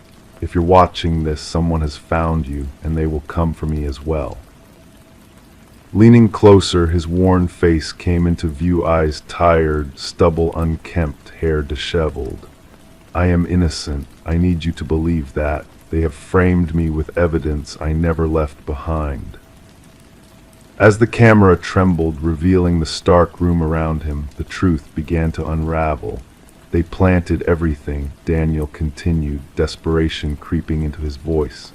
"The police will say I knew her, that we fought, that I was there when she died. None of it is true. I only saw Catherine Walsh's face on the news after she was murdered." His voice faltered. "Dead, and they made it seem like I was responsible." Detective Eliza Ramirez studied the identical VHS tape on her desk, the fifth one to surface. Each tape carried the same plea from Daniel Whitaker, the prime suspect in Catherine Walsh's murder, who had vanished without a trace. The case had seemed straightforward: a woman strangled in her own home, evidence pointing squarely at Whitaker. But the tapes introduced a new layer of complexity, hinting at a darker truth beneath the surface. As Ramirez delved deeper into the investigation, a different narrative emerged. Catherine Walsh, the victim, had been a whistleblower against PharmaCorp, a pharmaceutical giant entangled in a web of deceit. The detective discovered anomalies in the evidence, inconsistencies in witness statements, and mysterious disruptions in surveillance footage. The pieces of the puzzle no longer fit neatly together. A second package arrived at Sarah Miller's doorstep, containing damning documents that exposed the truth behind Catherine Walsh's murder. The investigation took a sharp turn as Ramirez connected with other recipients of the mysterious tapes, unraveling a conspiracy that reached the highest echelons of power. Daniel Whitaker's breadcrumb trail led to a storage unit, where the final pieces of the puzzle lay hidden in plain sight. Justice was served not through dramatic arrests, but through the relentless pursuit of truth. Executives fell, the whistleblower was vindicated, and the corrupt practices of PharmaCorp were exposed. Daniel Whitaker emerged from the shadows, a changed man, his innocence restored. Sarah Miller, the unwitting recipient, found herself at the heart of a story she never sought. In the quiet aftermath, as the VHS tapes were cataloged as evidence, Sarah met Daniel once more. Standing on the same porch where it all began, she asked him the question that lingered in her mind. "Why me? Why send it to my address?" His gaze held a mixture of weariness and resolve. "The algorithm chose you. I needed strangers, unconnected to me or Catherine, to see beyond the lies." And so, in the stillness of that moment, they acknowledged the thin line between truth and deception. The wrong address had led to the right revelation. The tapes, symbols of hidden truths waiting to be unveiled, became a testament to the power of curiosity and the resilience of justice in the face of darkness. Story 24. It appeared in the post, nestled within a simple envelope devoid of any sender's details. A solitary brass key, weathered by the passage of time. The homeowner couldn't place it, yet there was a strange familiarity to it. Trying it in every lock she owned yielded no results. It did not belong to her. However, when she set it down on the coffee table, the ancient grandfather clock in the hallway emitted a solitary, eerie chime despite being in disrepair for years. Sarah Miller alerted the authorities to the peculiar incident following her discovery of the enigmatic key. What started as an unusual mishap soon unfurled into one of the most unsettling criminal inquiries the tranquil suburban community had ever known. The initial responding officer brushed off her worries. A key in the mail, likely a mix-up, he proposed. Yet Sarah couldn't shake the feeling that something was amiss. Reluctantly, the officer accepted the key as evidence, more to placate her, storing it in a small evidence pouch that would later play a pivotal role in a far-reaching investigation. Detective Robert Harmon received the case dossier during the morning briefing. A seasoned investigator with a special victims unit, he possessed an instinct for cases that transcended their seemingly benign origins. The brass key sat on his desk, unassuming yet oddly disquieting. Background checks on Sarah unveiled no criminal record. A retired high school English teacher, widowed, with grown children residing across the country. Nothing suspicious in her financial records, call logs, or online presence. She seemed precisely as she presented an unsuspecting recipient of something peculiar. Forensic analysis revealed no fingerprints on the key apart from Sarah's. The envelope divulged nothing aside from a standard postmark from the regional distribution center. No DNA traces, no tangible evidence. The key itself was a run-of-the-mill Schlage, obtainable at any hardware store, albeit well used and several years old. The breakthrough arrived unexpectedly when Detective Harmon decided to run the key's distinct bidding pattern through the department's database. A cold case from 7 years prior documented an identical key pattern associated with a storage unit where investigators had uncovered blood-stained carpet, cutting tools, and photographs of unidentified women. The original investigation had stalled due to insufficient evidence to pinpoint a suspect. Harmon delved into the dusty case files. The detective who had handled the case had retired. The storage unit had been leased under a false identity, paid for in cash. Surveillance footage had long been overwritten. The evidence amassed had produced partial DNA samples, yet no matches in any criminal database. The photos retrieved from the storage unit depicted 5 different women, all appearing unconscious. Only 3 had been identified during the initial investigation, all reported missing but never located. Their cases lingered unresolved, categorized as suspected homicides without bodies. Sarah Miller failed to recognize any of the women when shown the images. She grew increasingly uneasy as the investigation progressed, fortifying her home with new locks and a security system. The query lingered: why had someone sent her this key? Harmon ordered a fresh examination of the original evidence using modern techniques. The partial DNA sample was expanded and cross-referenced with genealogical databases. This led to a distant familial match, a second cousin twice removed from the suspect. Tracing lineage backward, investigators honed in on Harold Jenkins, who had resided 2 streets away from Sarah Miller before vanishing about 6 years ago. His present whereabouts remained unknown. Further scrutiny unveiled that Jenkins had been a substitute teacher at the same school where Sarah taught, though their documented interactions were minimal. His work history exhibited sporadic employment, prolonged unexplained gaps, and frequent relocations. A search of his former residence turned up nothing out of the ordinary upon inspection. Neighbors described him as unassuming, quiet, someone who kept to himself, a familiar narrative that often follows revelations about predators concealed in plain sight.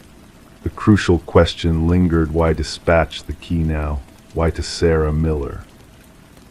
Harmon speculated it could be a keepsake, a threat, or perhaps a grim invitation. The hunt for Jenkins intensified. His driver's license had not been renewed, no credit card activity. no tax filings. The digital traces individuals typically leave behind were conspicuously absent, hinting at a deliberate effort to remain untraceable. The true horror of the case surfaced when authorities explored a small cabin registered to Jenkins' deceased mother. Beneath the aged wooden floorboards, investigators stumbled upon a hidden chamber accessible solely through a trapdoor. Inside, meticulously arranged shelves held numerous identical brass keys, each tagged with a name and date. 5 keys matched the women from the photographs. The remaining keys, 27 in total, suggested a chilling implication of additional victims previously unknown to law enforcement. Buried behind the cabin, forensic teams unearthed human remains. The excavation endured for weeks as investigators unearthed multiple bodies in varying stages of decay. Sarah received continuous protection as the manhunt for Jenkins expanded nationwide. Behavioral analysts posited that the key symbolized a twisted invitation, Jenkins singling out Sarah as someone to admire his work. The media christened him the Keymaster, a moniker that raced through national headlines. Fear gripped the community as residents pondered how such horror had lurked among them undetected. Tracking dogs traced descent from the cabin into the nearby wilderness. Search parties scoured dense woodland areas. Thermal imaging drones scrutinized terrains impassable for ground teams. The manhunt evolved into one of the largest in regional history. A wildlife photographer trekking through remote woods captured an image of an individual resembling Jenkins. The blurry photograph depicted a bearded man with hollow eyes carrying a backpack, journeying deeper into the wilderness. Authorities closed in on the vicinity, establishing a perimeter. Tactical units navigated challenging landscapes while psychological profilers anticipated that Jenkins would not surrender. They surmised he might have readied for this eventuality with concealed supplies and escape routes. The climax unfolded when a patrol officer encountered Jenkins attempting to traverse a river. Rather than yield, Jenkins retreated to higher ground, where he barricaded himself in an abandoned fire observation tower. Negotiators endeavored to establish communication for hours to no avail. When tactical teams eventually breached the tower, they discovered Jenkins deceased from a self-inflicted injury. Beside his body lay a journal detailing his crimes, alongside a brass key identical to the one Sarah had received. Within a waterproof container, investigators stumbled upon further evidence, including pictures, maps marking burial sites, and personal effects seized from victims, a meticulously preserved chronicle of atrocities spanning nearly a decade. The final entry in the journal addressed Sarah directly. "You never noticed me, but I noticed everything about you. The key opens nothing because what I wanted to give you cannot be unlocked with metal, only with recognition. Now everyone will remember my name." The subsequent inquiry identified a total of 32 victims. Families who had agonized over missing loved ones for years finally received closure, albeit accompanied by the unbearable burden of confirmed tragedy. Sarah never returned to her home, unable to reconcile the proximity of horror to her once ordinary life. Examination of the grandfather clock that had mysteriously chimed revealed a concealed wireless receiver Jenkins had been observing, awaiting the moment she received his gift. The case endures as one of the most distressing instances of predatory behavior concealed beneath a veneer of normalcy. Psychological researchers persist in studying Jenkins' writings, seeking insights to identify similar offenders before they strike. And somewhere in an evidence repository, a collection of brass keys rests as a silent testament to lives cut short, each key unlocking nothing, yet revealing a harrowing truth about the darkness that sometimes lurks behind unassuming exteriors. Story 25: The Enigmatic Victorian. She crossed the threshold, the dust dancing in the stagnant air around her. The abandoned house stood frozen in time, its peeling walls and draped furniture telling tales of neglect. Each step she took felt like a journey into a moment suspended in eternity, yet a peculiar mystery lingered in the air, shrouded in a blanket of eerie tranquility. Doors, ordinary portals to other rooms, but in this house they defied logic. Every door she opened led her back to the same parlor, a loop of disorientation that whispered secrets of the uncanny. No matter how she wandered, no matter which handle she turned, the outcome remained unchanged, returning to the heart of the house, the parlor where time seemed to stand still. The front door, her only hope for escape, vanished when she turned back, leaving her trapped in a labyrinth of corridors that led nowhere. The house, once a mere curiosity to the locals, now bore witness to a tragedy that painted its walls with a dark hue of mystery and dread. Detective Sarah Lynn stood at the entrance, a silent observer to the somber scene unfolding before her. Forensic technicians moved like specters through the dimly lit interior, unraveling the enigma that had shrouded the house in whispers and fear. This Victorian abode, once infamous for its spinning compasses and whispered tales of unseen eyes, now held secrets darker than any folklore could conjure.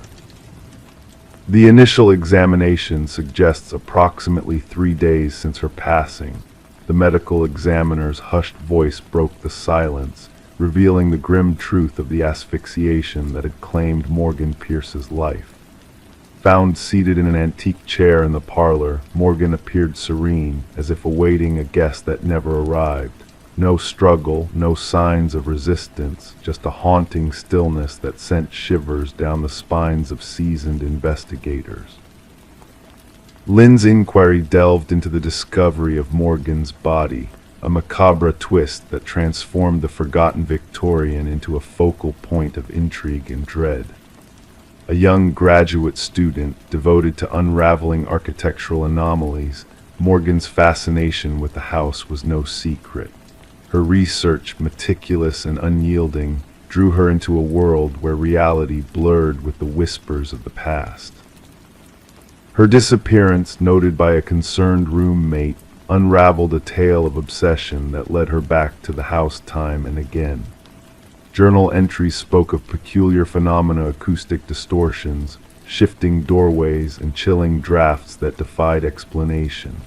Her final musings hinted at a quest to capture the elusive essence of spatial anomalies, a quest cut short by a fate she could never have foreseen. The autopsy unearthed a peculiar detail, a trace of a rare alkaloid, a substance tied to ancient rituals and visions beyond the realm of the mundane. Questions arose, suspicions lingered, but one truth remained: Morgan's demise was no mere accident, no random act of fate. Messages encrypted in digital whispers hinted at a connection that transcended the tangible. Conversations with a mysterious figure, a kindred spirit drawn to the house's enigmatic allure, unveiled a bond that blurred the line between reality and myth. The house remembers, the cryptic messages echoed, weaving a tapestry of intrigue and foreboding. Adam Reeves, an expert in architectural history, emerged as a key figure in the puzzle that defied reason. His knowledge of spatial anomalies, his bond with Morgan, painted a portrait of a man entwined in a web of secrets that stretched beyond the confines of mortal understanding. Yet his alibi stood firm, a solid alibi that crumbled in the face of an ancient truth kept hidden for generations. Eleanor Blackwood's grandson, a distant echo of a forgotten legacy, unveiled a family secret that bound the house to a legacy of death and mystery. The claiming, a term steeped in superstition and dread, whispered of souls lost to the house's insidious grasp, a fate sealed by unseen forces that defied mortal reckoning. A hidden compartment, a chamber of forgotten relics, laid bare the house's true nature, a gateway to realms beyond, a threshold between worlds where mortal minds faltered. The artifacts, whispers of forgotten deities and ancient rites, spoke of a power that transcended time and reason, binding all who dared to trespass into a pact with the unknown. Forensic revelations, dust patterns etched with the echoes of a presence unseen, hinted at a specter that lurked in the shadows. Partial fingerprints, alien to known visitors, painted a portrait of a phantom presence that walked the halls of the Victorian, unseen yet undeniably real. The tragedy deepened with Adam Reeves' demise, a mirror of Morgan's fate, a key clutched in his lifeless hand that unlocked the final chamber of secrets hidden within the house's ancient walls. His final words, a testament to the house's insidious hold, echoed through the corridors of time, a warning lost to the winds of eternity. The case, a tapestry of enigmas and shadows, remained open, a testament to the mysteries that lingered within the condemned Victorian's walls. Locked away, its secrets buried beneath layers of dust and whispers, the house stood as a sentinel to a truth that eluded the grasp of mortal minds. Rumors, whispers carried on the night winds, spoke of lights flickering in the darkness, of shadows that danced in the moonlit parlor where Morgan and Reeves met their fates. Locals whispered of a curse that claimed those who delved too deep, who sought to unravel the threads of the house's ancient tapestry. Yet amid the darkness, a glimmer of truth emerged, a truth that transcended the boundaries of mortal understanding, a truth that whispered of realms beyond the veil of perception. In the spaces between worlds where reality and myth intertwined, the house stood as a beacon of the unknown, a threshold to a realm where secrets slumbered, waiting to be awakened. And so, as the night descended upon the abandoned Victorian, its doors sealed to the curious and the brave, the echoes of the past lingered in the shadows, a reminder of the price paid by those who dared to tread where mortals feared to roam.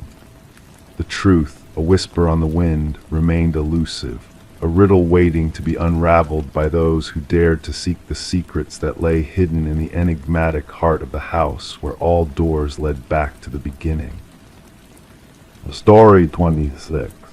The tale began when Michael and Sarah Klein uncovered a hidden secret within the Victorian-era home they had recently purchased.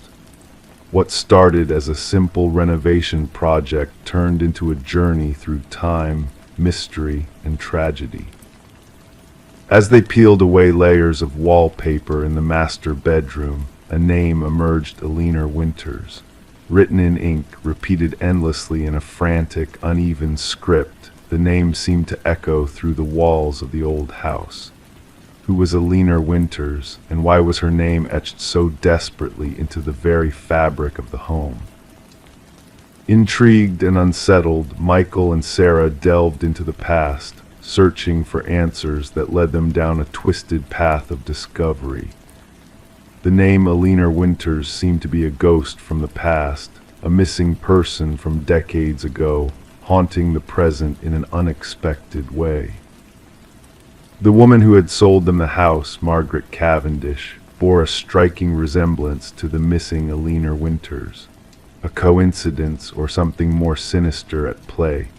The pieces of the puzzle began to fall into place as the Kleins uncovered a web of deception and tragedy hidden within the walls of their new home.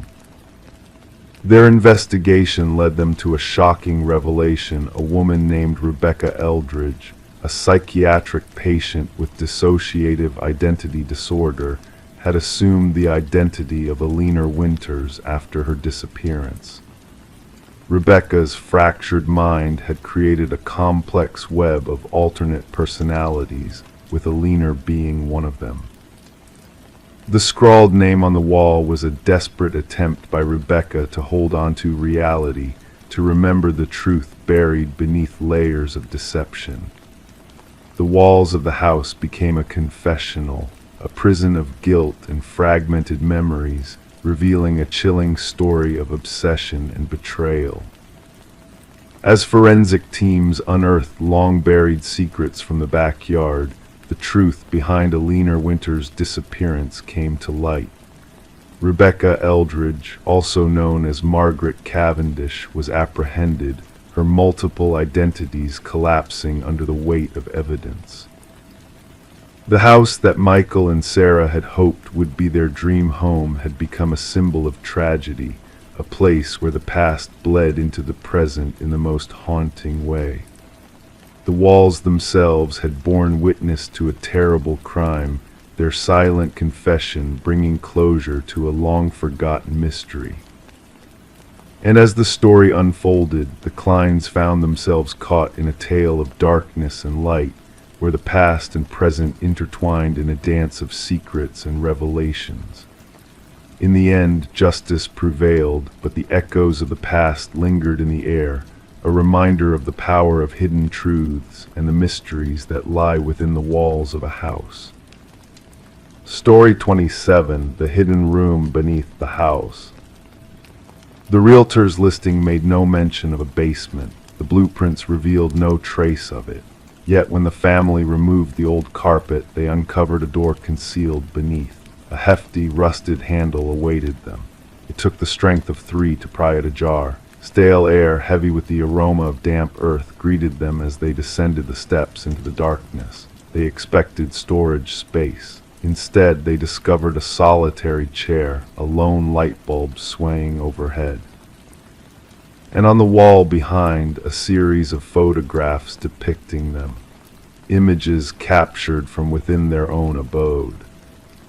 The Mercer family had settled into the suburban residence amidst the winter's early darkness, when the naked trees of the neighborhood stood stark against the cold sky. The aging 2-story structure, with its worn siding and creaking floors, possessed what they deemed as character, a history they had not bargained for, one that would violently collide with their present. Detective Sarah Connors arrived at the property accompanied by her partner, the crime scene unit already cordoning off the area with fluttering yellow tape. Mrs. Mercer's quivering voice had relayed the distressing discovery beneath their living room floor. "We must document everything before anyone else ventures down there," Connors directed, slipping on latex gloves with practiced ease. Camera flashes punctuated the stairwell as the forensic team captured the eerie scene. The wooden steps groaned under their collective weight. The modest basement, akin to a standard bedroom in size, boasted concrete walls painted a somber gray. A solitary chair sat anchored to the floor at the room's center. Above it, the stark bulb cast angular shadows, swaying gently from an unseen draft. Yet it was the array of photographs that drew focus, 37 pictures meticulously arranged in chronological order. "These date back nearly 4 weeks," remarked Connor's partner, scrutinizing the timestamps inscribed on the backs of the prints. "Observe this one: Mrs. Mercer dozing on the couch, Mr. Mercer at the kitchen table, the children in their chambers." An absence of forced entry, no signs of intrusion such as broken windows or tampered locks perplexed the investigators. The security system had never triggered, nothing had been pilfered, privacy had been violated, along with any semblance of security the family harbored. Forensics uncovered multiple fingerprints within the basement, mostly belonging to former property owners. A disconcerting pattern emerged: 6 different families had owned the house in the past decade, each staying less than a year before selling at reduced prices. None had divulged the existence of a basement. "We must interview every prior owner," Connors instructed, paging through her notepad. The case grew increasingly unsettling as they delved into the property's history. Discrepancies marred the records, blueprints altered between sales, permits filed and retracted, inspection reports with redacted portions. A breakthrough materialized during the interrogation of the contractor who had renovated the house 7 years earlier. His complexion drained upon glimpsing photos of the basement. "Such a room is non-existent," he insisted, his hands trembling. "I gutted that place to its bones. No basement, no door, nothing beneath the living room save dirt and concrete." Data extracted from a hidden memory card within the light fixture unveiled hundreds more images on their evidence boards, not solely of the Mercers, but of preceding families. Children slumbering, parents bickering, intimate scenes, mundane routines, all documented by an intruder who should never have been present. The case veered into darker realms with the retrieval of audio files from a weatherproof box secreted in the basement's corner. Voice recordings from the master bedroom, kitchen, living area. The pristine sound quality hinted at concealed microphones scattered throughout the house, though none had surfaced during the initial search. "Every wall must be dismantled," ordered Connors, her tone laced with urgency. "Inspect the air vents, light fixtures, electrical outlets. The perpetrator has been surveilling these families for years." Beyond the photograph wall, investigators stumbled upon a slender passage leading to a diminutive monitoring station. A desk, a chair, a laptop linked to an array of wireless cameras, and a journal, its pages brimming with meticulous observations on each family that had resided in the house, their routines, their schedules, their disputes, their vulnerabilities. The script mirrored samples from the property's original builder, Edward Kelvin, a man who had allegedly perished during the house's construction, a fact that grew suspicious as the probe unfolded. No official death certificate existed. No funeral arrangements had been made. Edward Kelvin had vanished from public records. The final entries in the journal spiraled into madness. Phrases like "they never glanced downward" and "they never perceived me" recurred. The concluding page bore a lone sentence: "The subsequent family arrives tomorrow." Fingerprint analysis corroborated the detectives' growing suspicions. Edward Kelvin had never departed from the house he had erected. He had merely retreated into its concealed recesses, crafting a labyrinth of surveillance points from which he could spy on the families who believed they dwelt in solitude. The pursuit spanned 3 days. They unearthed him curled within a crawlspace amid the second-floor bedrooms, his body lean and sinewy, accustomed to navigating the narrow passages he had fashioned within the walls. His eyes blinked against the flashlight beams, unaccustomed to direct illumination. During interrogation, Kelvin spoke of the families as if they were actors in his private drama. He detailed observing them with the detached precision of a scientist studying specimens. He had never physically intruded upon them, never stolen from them, never directly meddled with their lives. He had merely watched, recorded, documented. "They welcomed me in," he informed the investigators, his voice gentle and rational. "They signed the deeds, they became mine." A psychological evaluation concluded that Kelvin suffered from severe delusions, perceiving himself as a custodian of the house rather than an interloper. The families were transient occupants in what he viewed as his enduring abode. The Mercer family forsook the property, departing like their predecessors, relinquishing most of their possessions, clutching only what fit in suitcases. The house stood vacant as the legal proceedings unfolded. The trial laid bare the full extent of Kelvin's surveillance network, hidden chambers accessible solely through crawl spaces, observation points integrated into the structure itself, all meticulously planned prior to the first brick being laid. The house had been devised from its inception as a viewing mechanism, its inhabitants unwitting players in Kelvin's obsessive documentation. Upon the jury's pronouncement, Kelvin exhibited no reaction.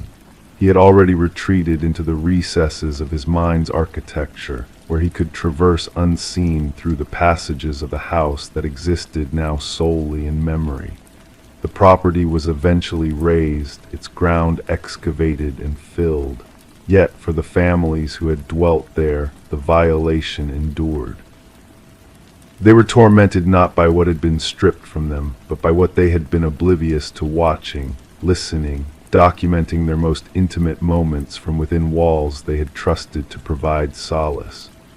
In tranquil instants they found themselves glancing upward at air vents, light fixtures, the junctures where walls met ceilings, pondering if they were genuinely alone now, pondering if they ever had been.